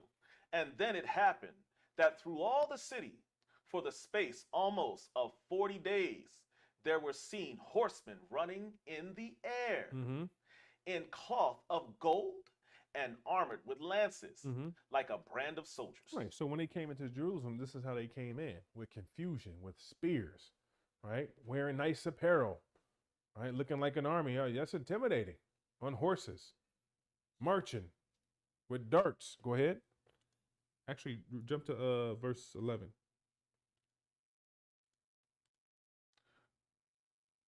The book of 2nd Maccabees, chapter 5 and verse 11. Now, when this was done, came to the king. Now, when that was done, came to the king's car, He thought that Judea And had that's that old English. That's ear. ear. Yeah. Should be should be King's ear. Yes. He got word. Oh, I of see. it. Yeah, yeah. King. I see a car. Yes, and that's here. It's they just misspelled it. Okay, go ahead. That C is supposed to be an E. Yeah, It C is Old supposed to be an E. English. Con. This is a 1611. So Yep. now when this that was done came to the king's ear, Mm-hmm. he thought that Judea had revolted. Mm-hmm. Whereupon removing out of Egypt in a furious mind. Right. So now when he was in Egypt conquering, he thought they revolted in Jerusalem and Judea. So he had to hurry back over there. Go ahead. He took the city by force of arms. Mm-hmm. He took the city by force of arms. Go ahead. That's that martial law. Mm-hmm. Verse 12, and commanded his men of war not to spare such as they meet. Right. So you're not sparing anybody. Okay. Go ahead. And to slay such as went upon the houses. Mm-hmm. Verse 13, thus there was killing of young and old. So he didn't spare anybody. It didn't matter that you were an older lady or older gentleman, right? It didn't matter. It didn't matter that you were a child or you were playing in the street. You was 10 years old. Your benefits Right. still got cut off, whether you was a senior or not. There you go. Benefits cut. Okay. The SNAP benefits cut. Cut. WIC cut. All right. That's the ultimate goal. Right. All the programs. Medicare, everything. Medicare, right? That's the whole goal, is to cut off everything, all the benefits that Obama and he's really trying to undo what Obama did, right? A lot of the He's trying to undo what Lyndon B. Johnson did. Con, even going back to Lyndon. Oh, absolutely. That's where a lot of it stems from. And what is his name? Kennedy and Johnson. Carter. Yep. Mm-hmm. Carter was huge in the civil rights movement as well, just in terms of his policy. They love Carter. Yep. Jimmy Carter. They love Jimmy Carter. That hurt them hard. Go ahead. Thus there was killing of young and old, Mm-hmm. making a way of men, women, and children, Mhm. slaying of virgins and infants. Slaying of young women Young women. and infants. Okay, babies. It didn't matter. Okay. Verse 14. And there were destroyed within the space of 3 whole days, Mm-hmm. 80,000, 8,000 people plus. Go ahead. whereof 40,000 were slain in the conflict. Right. So that's a lot of people in that conflict that passed. A lot of Israelites that passed in that conflict. Right. 40,000. Go ahead. 40,000. Go ahead. And no fewer sold than slain. And no fewer sold than slain. So 40,000 were put to death, and no fewer than that, 40,000 went into captivity. Okay. Go ahead. Went into the prisons. Mm-hmm. Verse 15. Yet was he not content with this. Right. So he wasn't. This didn't. He wasn't. His thirst wasn't quenched. Thirst for blood. Thirst for blood. Esau loved blood. A bloody man. Right. Go ahead. But presumed to go into the most holy temple. But then this is the kicker right here. Right now you're going to go into the temple. Now you're dealing with the Most High. You're dealing with the Most High, but now you're really trying to be arrogant. Go ahead. But presumed to go into the most holy temple of all the world. Mm-hmm. Of all the city. Of all the city. No, of all the world. Of all the world. Yeah, yeah. The whole entire world. Yes. Oh, Yeah, no, I say that to say we emphasize that World. this temple was the holiest temple in all of the world. Con, It didn't say the city. con, It didn't say the country. con. It didn't say on the eastern front. It said of the world. Go ahead. Of all the world. Mm-hmm. Menelaus, Mm-hmm. that traitor to the laws Who was an Israelite? Go ahead. and to his own country, To his own country. Go ahead. being his guide. Right. So then you got the coons. You're gonna have those come out. Right. You're gonna have the coons come out. Tim Scott's. The Tim Scotts. What's Right. the one down in Virginia? I forget that man's name. Oh, you talking about The heavy set pastor. is it T.D. Jakes? No. There's a Yeah, he was busted for congressional. having porn and stuff like that. Oh man. I forget. I know his face, but I forget his name. And there's another one too in Florida. Mm-hmm. Slim bald guy too. Gino's in Philadelphia, right? No. Gino's- These are congressional members. These are these are the traitors to the laws. Okay, in Congress. And they're also They're Israelites. Yeah. They're dark Israelites. Yeah, Khan. And that's, I forget the other. They're Judah. The brother who played football. What's his name? Herschel Walker. Herschel Walker. He's another one. Khan. He's another big coon. But these three guys I'm talking about, Tim Scott, that congressional member in Virginia, or he's the governor of Virginia, or tried to become governor of Virginia. But he's a pastor of a church. And then there's a congressional member that just was testifying about against DEI in Congress. These are all Judah. All Jakes. Southern Kingdom. Exactly. So there you go. Nothing new under the sun, right? Go ahead. And these people are for the undoing of their own history. And they okay with it, right? Go ahead. And taking the whole verse, the second Maccabees chapter 5 verse 16, and taking the holy vessels with polluted hands and with profane hands. Right, now you're taking the holy vessels of the temple with profane and unclean hands. Go ahead. Pulling down the things that were dedicated by other kings to the augmentation and glory and honor of the place. Right, so the place had honor and it had glory, but you come in there and you pull them down with your filthy hands, right? Go ahead. He gave them away. And literally gave them away. Go ahead. Verse 17.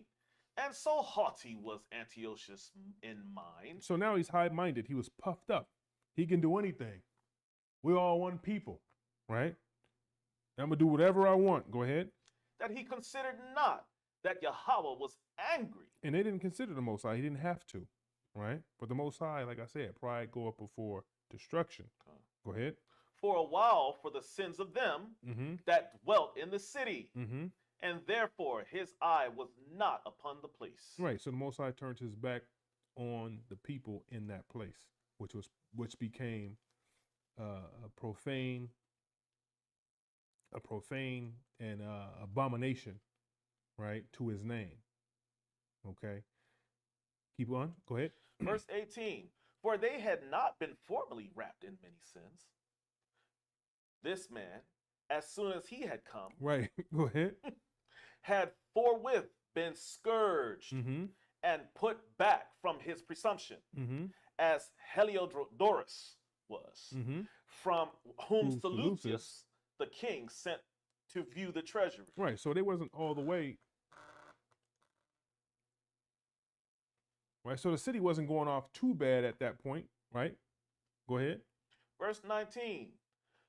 Nevertheless, the Most High Power did not choose the people for the place's sake, but the place far the people's sake. Right. So the Most High did not choose the people for the place's sake. Right. So the people are much more important than the place. However, but for the people's sake. But for the people's sake. Right. So the Most High did not choose the people for the place's sake, but the place for the people's sake. So the people are supposed to be in that land, okay, for the Most High's sake, for his honor and for his glory. Go ahead. Verse 20, and therefore the place itself that was partaker with them in the adversity that happened to the nation did afterward communicate in the benefits sent from Yahweh. And it was forsaken in the wrath of the Almighty. Right, so the Most High forsook the city and turned it into a dust bowl. Right, eventually, go ahead. So again, the great Yahweh being reconciled, it was set up with all glory. Verse 21. So when Antiochus had carried away out of the temple 1,800 talents, he departed in all haste unto Antiochia. Unto Antioch, right? When you look at it, that's actually it became Antioch, right? His city. So he took that 800 talents and he went straight to his city. High and mighty, go ahead. Weaning in his pride to make the land navigable. So now he's got the finances to build up his city with pride that he took from the temple. Go ahead. And the sea passable by foot, such was the haughtiness of his mind. Right, so he's going to build bridges now, right? He's going to develop his city, move his armies around. He did it in haste. He's going to set up 25%, 50%, and 100% tariffs. He's going to rename the Gulf of Mexico the Gulf of America. Yeah, he's going to take back the Panama Canal, and he's going to annex Greenland. Khan, there you go. The haughtiness of his mind. The haughtiness of his mind. Go ahead.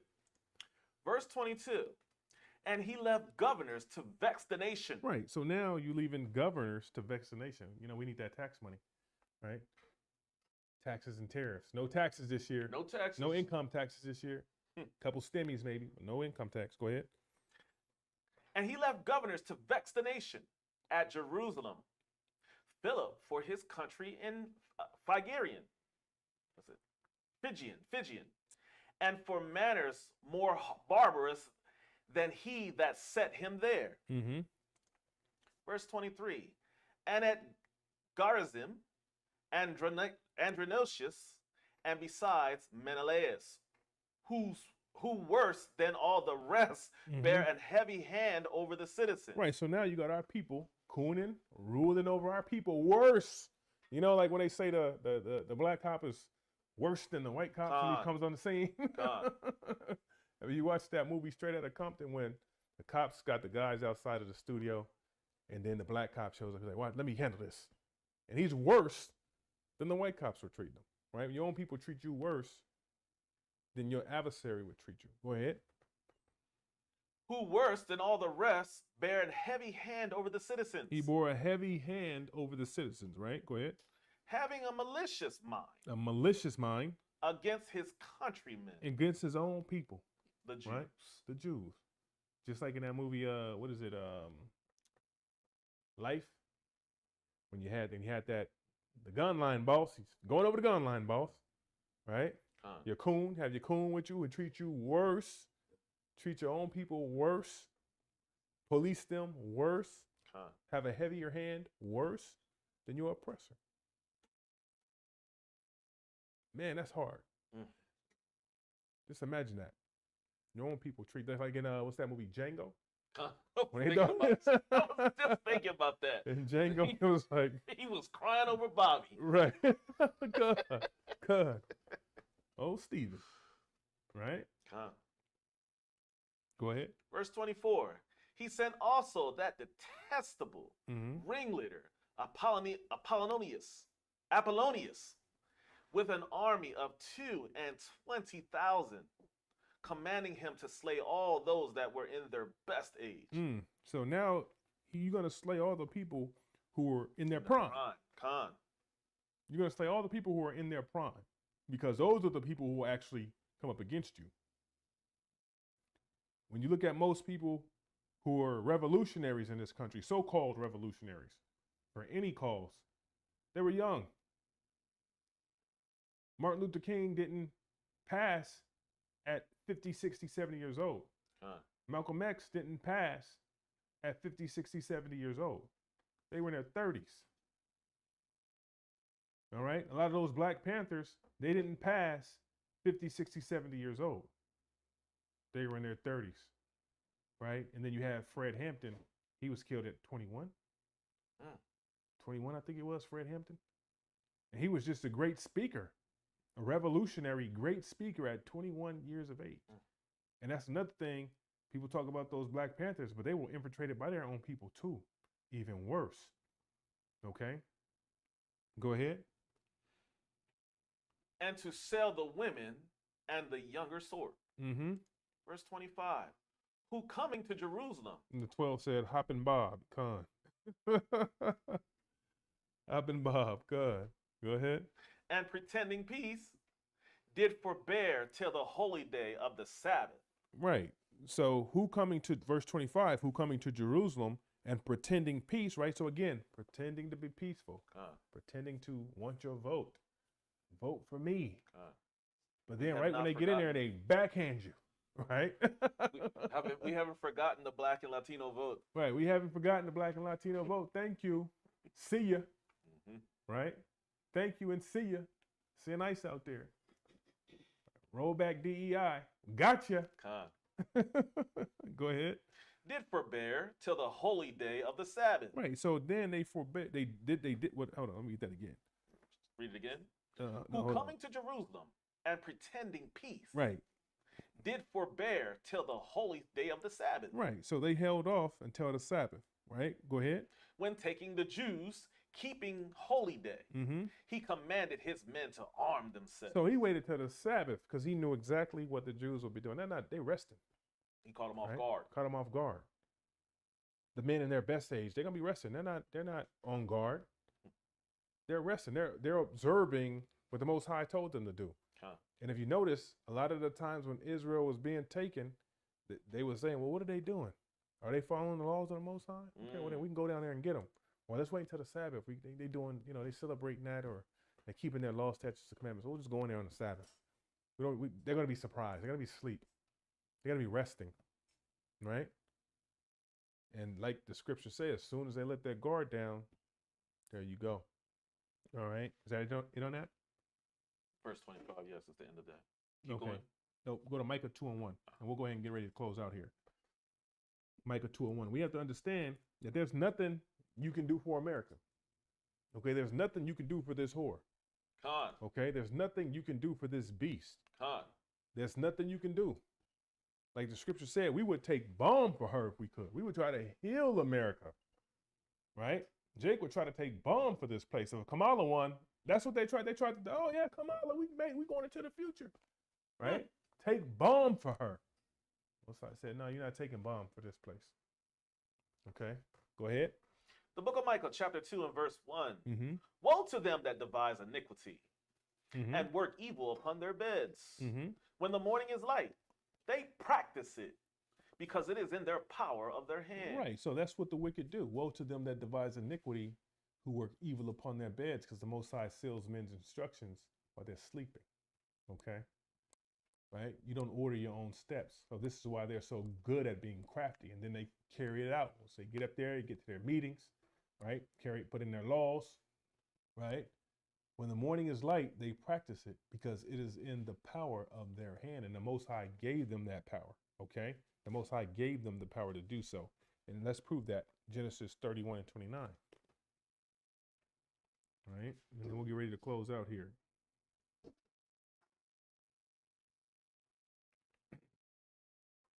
(21 and 39). 31 and 29. 31 and 29.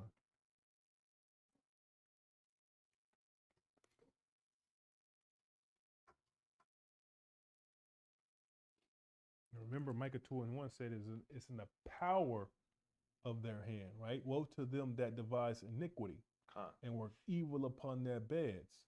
When the morning is light, they practice it, all their evil, all their craftiness, right? Their cunningness, right? The perfect enemy. Their Wall Street. Their Wall Street. Their perfect. Insurance companies. Their insurance companies, which is a scam. Khan. Right? Go ahead. The book of Genesis, chapter 31 and verse 29. Mm-hmm. It is in the power of my hand. The Most High said it is in the power of his hand. And this is over in Genesis, the beginning. Go ahead. To do you hurt. To do you hurt, right? But the Most High power of your fathers spake unto me my yesternight, saying, take thou heed that thou speak not to Jacob, either good or bad. Right. So it's in the Most High's power. Okay. And let me read that again. It is in the power of my hand to do you hurt. But the Most High of your father spake unto me yesternight, saying, take thou heed that thou speak not to Jacob, either good or bad. Right. So it's in the Most High's power to heal us and or to destroy us. Dawada Celadonia. Shalom, sister. Shalom. Shalom. Okay. Yes, sir. All right. Now let's get Micah 2 and 2. Right. The book of Micah, chapter 2 and verse 2. And they covet fields. And they covet fields, right? You get to a place, you like it, you check it out. Nice land, looks fertile. The soil looks like it's good. Looks like a thriving community over here. Neighborhood's thriving. Oh, the property is cheap, right? Looks nice. Go ahead. So I was just quickened, and so you know how they're saying that all the foreign labor is leaving out of the United States, and they're complaining that, oh, you're kicking all the cheap labor out. Yeah.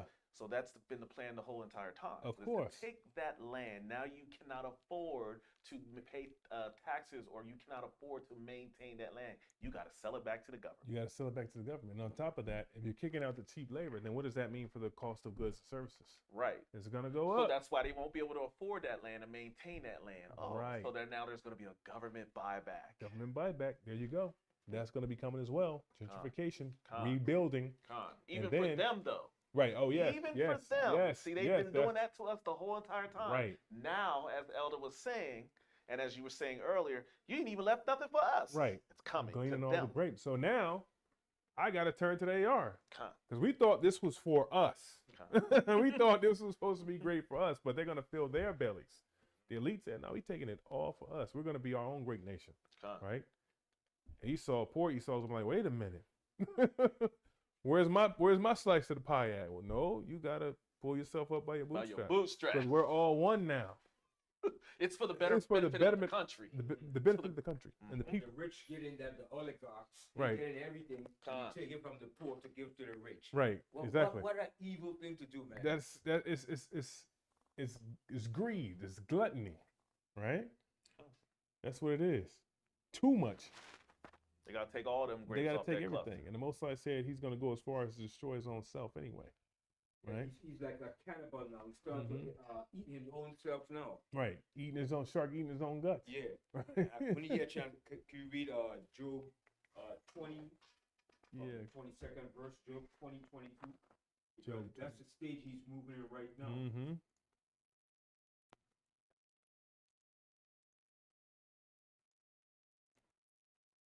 Fill his belly. The book of Job, chapter 20 in verse 22. In the fullness of his sufficiency, he shall be in straits. Every hand of the wicked shall come upon him. All the nations will turn against him, even his own. Con. All the nations in the fullness of his sufficiency. Yeah. When he's everything is going good. Right. According to what Trump thinks it's going to be. Con, he swallowed all the riches down. They're just kicking back, and the nations are gonna say, "Wait a minute, this ain't it." Right. There's more. Read on. And they're gonna keep on. Con. Verse 23. Oh, there it is. When he is about to fill his belly, the Most High Power shall cast the fury of his wrath upon him, and shall rain it upon him while he is eating. So like we sitting at the table eating all that good food, your belly is full. Like, yes, we've made it. That's when the Most High gonna rain it upon him. God, he's gonna be sitting there in his glutton, just relaxing, enjoying it. Yes, enjoying it. I robbed everybody. Yeah. I took everything. It is gonna come down upon him while he is eating. Okay. Verse 24. Go ahead. He shall flee from the iron weapon, and the bow of steel shall strike him through. Right. So he's going to try to run from the indignations of the other nations, right? And of his own people. And it's going to strike them right through and strike them right down, right? They're going to be coming looking for these people. That's why they're building bunkers, too. That's why they're building houses in Hawaii. After Hawaii mysteriously burnt down, take that land. Zuckerberg just brought him a mansion and built a bunker in it. They say the elites are they're building bunkers in it. They know it's gonna be a safe haven for them. Right. Because it's an island out far into the Pacific. That's what they think. And they got a little bunker on it. So now you're gonna be on an island, and now you got $1 million mansion, and you got a little bunker on the bottom. Because you know what's going on. They think that's going to be their safe haven. But you can't run from the Most High. The Leviathans is waiting for them. Get up, Godzilla looking Most creatures. High. Wake up the Leviathan. Yeah, you're going to wake up the Leviathan and go down there and get him. Con. Right? Yes, sir. And let's go to... read 25. Oh, con, yeah. The book of Job, chapter 20 and verse 25. It is drawn and cometh out of the belly. Yea, the glittering sword cometh out of his gall. Terrors are upon him. Right. So it's going to be terrible. The terrors of the Most High. It's going to be that gall is bitterness, right? Cometh out of his gall, out of his bitterness. Terrors are upon him. And the Most High is going to get him in his bitterness. It's going to be bitter. It's going to be a bitter thing, right? And you can't run from the Most High. They're not going to be able to run in that day. You can't go to Hawaii. You can't go to Tahiti. You can't go some little bunker somewhere. The Most High said he's going to get you and find you in his indignation. All right. And that's what they don't understand. And that's what they don't realize. Okay. Because he's taking all the riches and he's gobbling everything up for himself. Okay. Congestion pricing, right? Doing that. That is horrible. We were just talking about that on the way in. If there was congestion pricing on the FDR or not. Right. And like I said, I don't think there is because I haven't seen anything unless you get off. If you get off. Below 60th. Right. If you go then you can hit. Stay on the bridge, then yeah. So now you're going to pay a tax to come into the city, right? And if you're coming across a bridge, you're already paying a tax. So now they double, triple taxing you in the city. And a lot of these people are just working people. Yeah. And if you anywhere in Manhattan below 34th Street and those areas, you're paying for that too. Right. So once you go in the city, but yeah, anything from 34th Street on down, you pay. So it's, anything further uptown, you ain't concerned about that. Right, but just below 34th, well, anything below 60th Street, Yeah. 42nd, 34th, all downtown, you're going to get taxed for it. You want to go in there. But Right. I think Elder's talking about from 34th Street on below, the cost of the goods are higher, more expensive in that area. Oh, that too, That's an elitist area in there. Oh, so that too. Paying higher to drive into that area from 60th on down. But if you just want a cup of coffee, you're gonna pay 2 to 3 times the price. That too. That cup of coffee from 34th Street on down. There you go. And it's just all about money. So they're gobbling up everything for themselves. Okay. And with that, let's go to where we at. Where we at, Michael? Micah chapter 2. Yeah, go ahead. Keep going. The book of Micah chapter 2, verse 2. And they covered fields and take them by violence. And take them by violence. Okay. Go and ahead. houses and take them away. Just like Antiochus did. Same concept. Nothing new under the sun. Okay. You know? Defaulting on mortgage loans. Defaulting on mortgage loans. Redlining. Okay. Go ahead. So they oppress a man and his house. And they oppress a man in his entire house. Even a man and his heritage. Even his entire heritage. Right? Even his entire heritage. Land that was in the family for years. Right. A land grab. $5 Indians. Right? And with that said, oh no, what are we at? 2 and 2? Yes, sir. Read on. So they oppress his whole house, his whole heritage. Okay? Even a madman, or excuse me, even a man and his heritage. Go ahead. Verse 3. Therefore, thus saith Yahweh, behold, against this family do I devise an evil, from which ye shall not remove your neck. And the Most High said he was going to devise an evil from a nation in which you shall not remove your necks. Go ahead. Neither shall ye go haughtily, for this time is evil. Go ahead. Verse 4. In that day shall one take up a parable against you, and lament with a doleful lamentation, and say, we be utterly spoiled. Right, and that's what you become in every nation, in every captivity, right, is a spoil. Go ahead. He hath changed the portion of my people. Right, and that's why people have become a proverb and a byword and a shaking of the head. That's the Most I said we were going to become, is people were going to become spoiled, a proverb and a byword. Go ahead. How hath he removed it from me? Right, so what happened to our heritage? What's going on? Why are we a spoil? Okay, go ahead. Turning away, he hath divided our fields. And divided your lands. You have nothing. Even when you were in the land, Antiochus came down there and did it, set up governors, told you we were going to be one people, right? Just like they do here now. Doesn't matter what island you come from in the Caribbean, right? Nope. You're still occupied. Whether it's Jamaica, Barbados, okay, you're still occupied.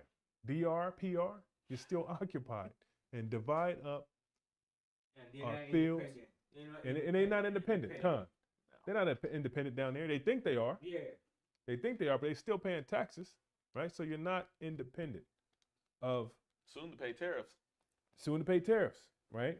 You're not independent of Babylon.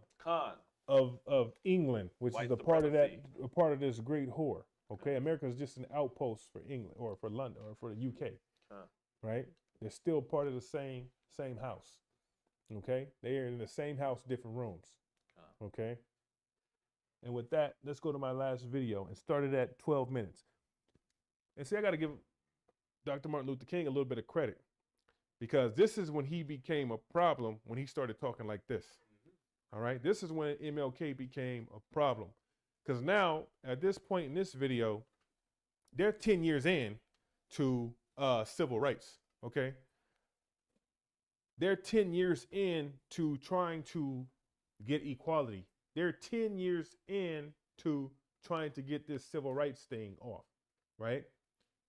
And there was a part where he spoke earlier and he was like, listen, it's like, okay, we understand that, it'll be easier to get integration. They were talking about the interviewer was like, well, why sit in and get beat up at the lunch counter? He's like, it's easier to integrate a lunch counter. It's easier to integrate a park. Legislation takes time to integrate into, right? It takes time. Attitudes have to change. You got to put pressure on people to sign incentive so they can treat you like a human being. I give Dr. King a little bit of credit on that. I give him credit on that because he died. He became a sacrifice. He lost his life. He lost his life. Like a martyr, right? Yes, he lost his life for right. his people, man, because he did love his people. Right, that's one thing you can't take from him. He loved his people, and he wanted to see what was right for his people to enjoy the benefits that the Most High made. Right, you understand? He went up on a limb for his people, man. Right. And when you watch this one, and y'all can go back and watch this one, and you got to give Dr. King some credit because not only was he for his people, but he understood.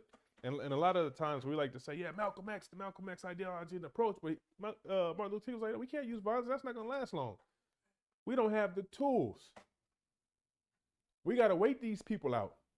And we got to do it this way. So he understood the philosophy. So let's roll it. This is why. Go ahead. And King, even though his strategy or what he was doing was like, oh, man. But he exposed this country for being hypocrites. Right. Hypocrisy. Right. The democracy is hypocrisy. And that's what he exposed them. And America's like, oh, shit. He exposed us to the whole world as being evil. Right, exactly. And that's what he did. And the most important thing, he did it non-violent. Non-violent. He didn't raise not one fist or bullet to fight or take down their kingdom. Right. He didn't raise his hand. He didn't raise his voice. He sat back and he tore this kingdom up eloquently and exposed them without a gun or a bullet. That's the real win right there. Let's start it at 12, blow it up a little bit. And this is ultimately partly why they had to go ahead and get him up out the way. They had to get him out the way. Yeah, this is the one. If you watch this full interview, it's 26 minutes long. I wanted to start at 12. No, start at 12. But this is why they got him out the way. Go ahead. Than it is to guarantee an annual income, for instance, to get rid of poverty for Negroes and all poor people. It's much easier to integrate a bus than it is to make genuine integration a reality and quality education a reality in our schools. It's much easier to integrate even a public park than it is to get rid of slums. And I think we are in a new era, a new phase of the struggle, where we have moved from a struggle for decency, which characterized our struggle for 10 or 12 years, to a struggle for genuine equality.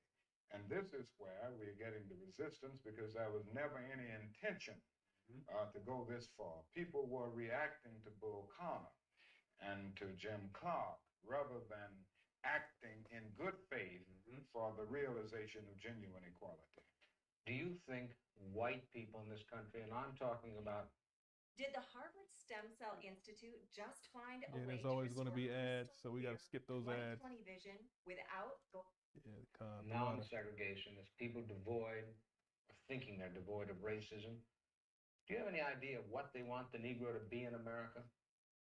Slave forever. Well, it depends on the level that we are talking here.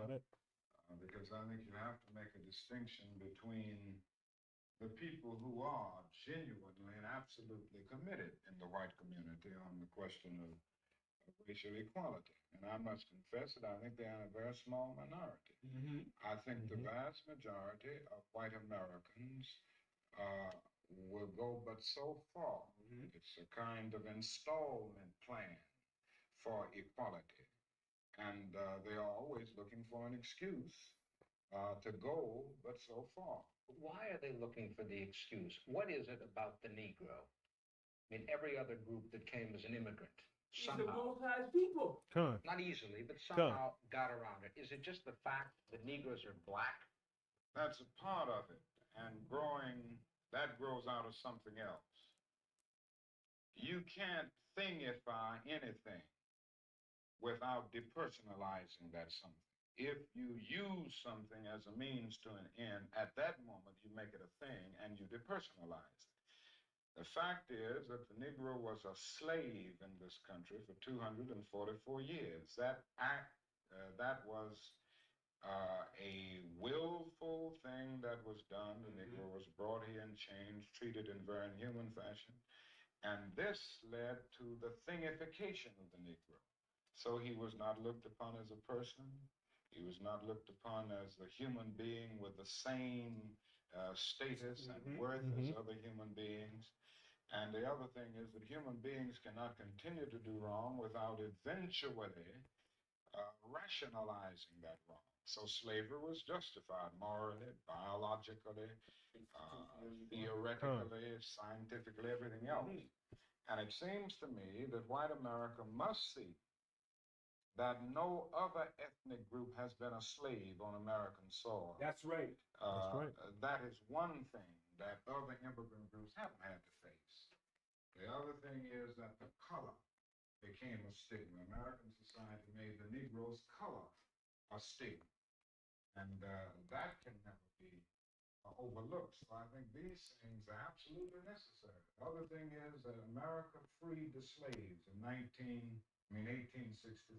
through the Emancipation Proclamation of Abraham Lincoln, but gave the slaves no land or nothing in reality, and as a matter of fact, to get started. That's right. At the same time, America was giving away millions of acres of land in the West and the Midwest, which meant that there was a willingness to give the white peasants from Europe an economic base.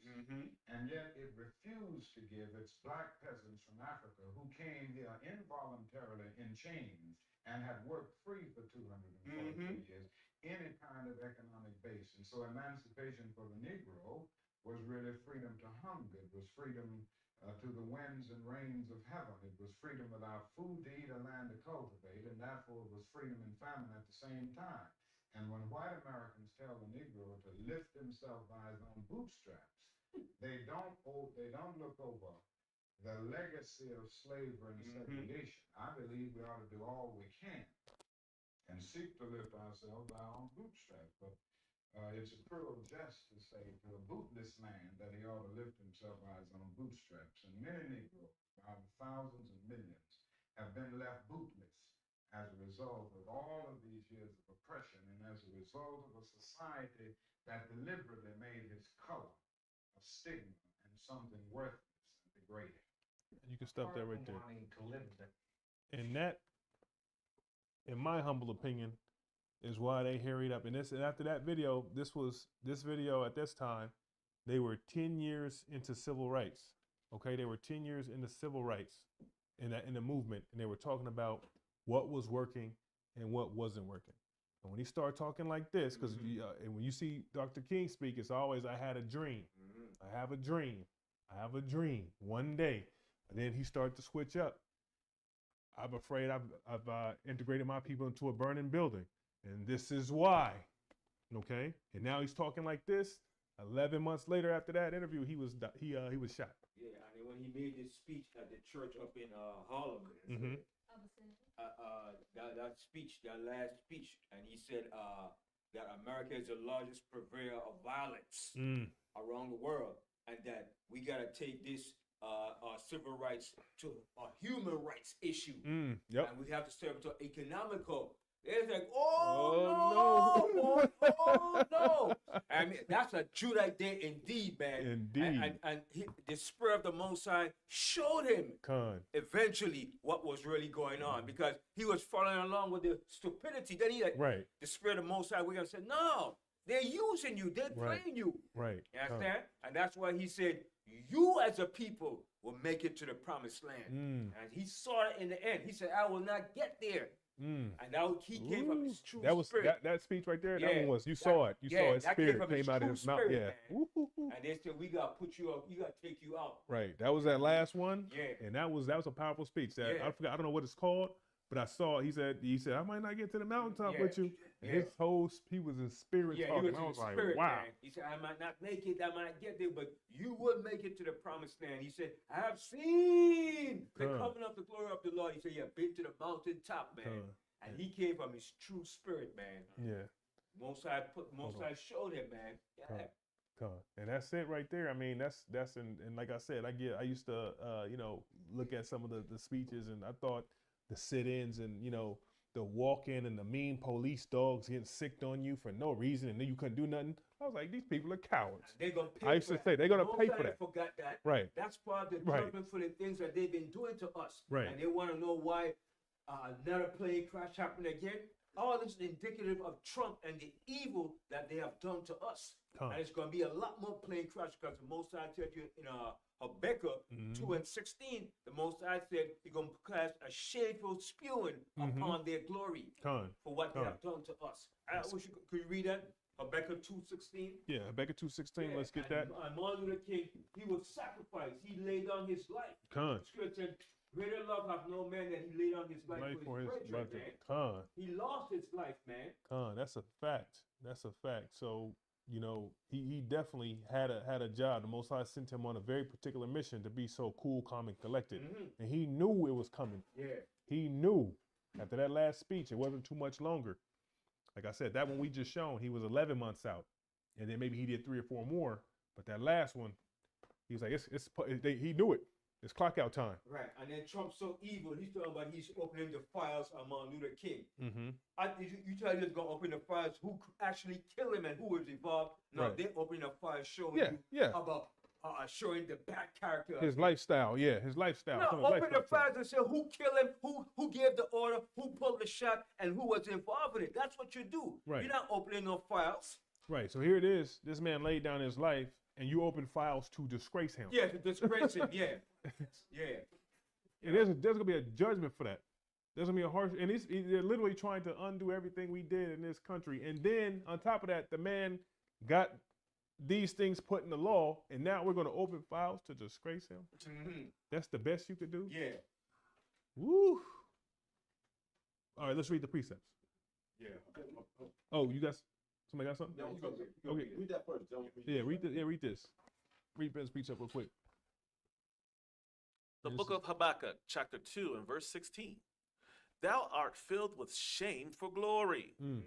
Drink thou also, and let thy foreskin be uncovered. So the Most High is exposing it now. The cup of Yahweh's right hand shall be turned unto thee, and shameful spewing shall be on thy glory. And a shameful spirit upon their glory now. The whole world is seeing them, that they got an idiot running the White House. The whole world is laughing at them. And now they got a second plane crash again, not even 24 hours after. Right. So now that's something like, what's going on? Right. And the Most High says he's bringing a perverse spirit in the midst of them, causing them to err in all their ways. Right. And now that glory is being turned into shame. And there's nothing you can do about it. And there's nothing you're going to get around it. There's nothing you can't vote your way out of it. Now that's it. You know what I mean? Now it's time for the Most High to turn that glory into shame. And America prides themselves on having the best aviation system. And how did this happen? The best technology. How did this happen? And whose fault is this? Right? Let's blame diversity, equity, and inclusion. Right? That's the first thing they're reaching for and trying to turn our glory in this country into a shame. Right? I thought they did away with history. I thought they weren't teaching it anymore. Oh, we'll teach it to expose you and show the bad sides of your character. Right? But your legacy. So he's trying to taint this man's legacy. Let this man rest. On his birthday. You got inaugurated on this man's birthday. Oh man, Trump is the perfect wicked enemy. Go ahead. That's what I'm saying with Martin King. You know when he spoke, when he said the speech, everything Ella was just saying. Remember, at that time, it was spiritual. Most High put spirit on, right? But before that, remember he said what they wanted to hear. He had a dream that one day that white boys and girls be holding hands. He could be holding my hand. You know what I'm saying?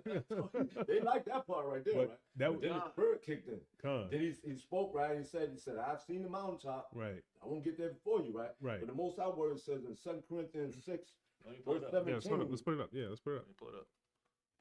Yeah, no, and that's a part. Oh, let's pull the scripture up. But that's a part of that process, right? Like he tried to go in with, let's all hold hands, right? Because like he said, look, there's a small minority that are on board with this. We understand that, so it didn't work. So that's 10 years experience talking when he was talking about where they're at now versus where they were, right? And how they had to go in non-violently. Yeah. Go ahead. 2 Corinthians what? Now I said 2 Corinthians 6 verse 17. Who's gonna read it? Let me read it.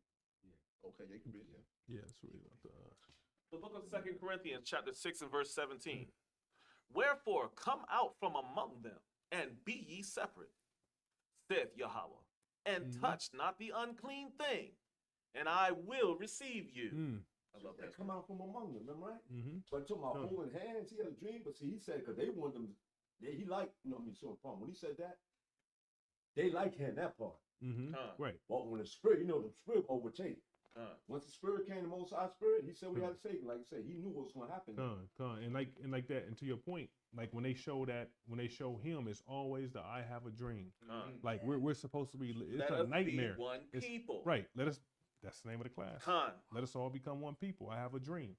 Right. But as you can see, he understood that way wasn't working. They was just basically going against the grain, but they knew the process had to take place. Yeah. So also getting harmed in that process. So you want to see the people around you get harmed? You know what your mission is, and the Most High put the spirit on you. But now you got little kids out there walking and marching, being police dogs sicked on them. You get to the bridge, and the whole town is using billy clubs on you. They was nasty, right? They was vicious. What I never like seen too, nothing like that what before. I like too is when him and Malcolm X sat down and they talked, man, and they embraced, man. And Malcolm said, "You know what? We're both alike, but you know what? We're both gonna die." When him and Malcolm sat down and spoke, it was a very highly intellectual and spiritual conversation they had, man. Wow. You understand? I want to see it. Did they take that? I think so. I'm trying to look for it. It was a highly intense and spiritual when him and Malcolm X sat down and spoke, man. They embraced, man. And Malcolm even had a different outlook of Martin Luther King. He said, "What? That took more courage to go out there with no weapons, no nothing, to do what he did." Right. And Malcolm had So to he had a whole really respect for him. look at Yeah. It took for him to do that. You know. So when they exchanged and sat down, they both learned from each other. Like, wait, we both warriors, right? On two different fronts. Two different fronts, exactly. And to that point, also when they show, like, we got to remember also too that Malcolm and Martin, they were in the same time frame. Yeah. They almost don't put them together, like they weren't moving around each other. You know, in the late 60s and early 70s. Right, the 50s, 60s, and 70s. They were still in the same setting. They just showed them as if they were two different people, two different times, right? But they were right there. Yeah. That's amazing. And you know another thing too? Yeah. Pertaining to not only with them, with us too. Speak the truth or die. We're not afraid to speak this truth. We're not afraid to die for truth indeed. Am I right? You almost got to be. You got to get to that point. Because we didn't take this mission to try to save ourselves, right? We took this mission to fulfill truth in John 6:13. Right, that's in John 6:13. Even at the cost of death. And that's why we teach this word. Same thing happened to me. That's why we teach this word, and that's why we hold on to this word. Yeah. That's why we pray and we steadfast, right? Because the spirit, the weapons of our warfare are spiritual and not carnal. All right. And Israel is going to be saved with an everlasting salvation. Not everybody. Okay. And with that, that's unless anybody has. Let me record something. Yeah. King of Malcolm X. You don't think so, right? Oh yeah, see if we can find. You can find it. Yeah, see if we can pull something. Find a video. Yeah, and again, this is an open forum, so you know. Give us a minute, Israel. We trying to pull up when Malcolm X and Martin Luther King met together and they had a discourse, a spiritual meet and greet, and they were exchanging ideas and talking, and it was a very, very highly spiritual. When they met and they sat down as two brothers, man, and Malcolm learned a lot from that. King learned a lot from that, and they said, "Man, we both alike in one way. We both gonna die, man." Right, and I can see how he had to respect. How he respected Martin Luther King, like how he came, like okay, two different ideologies. Oh no, go ahead. I just want to see. Yeah, no, but two different ideologies or two different even religions and belief systems, but they're fighting the same enemy, on the same front line, right? Same tactics.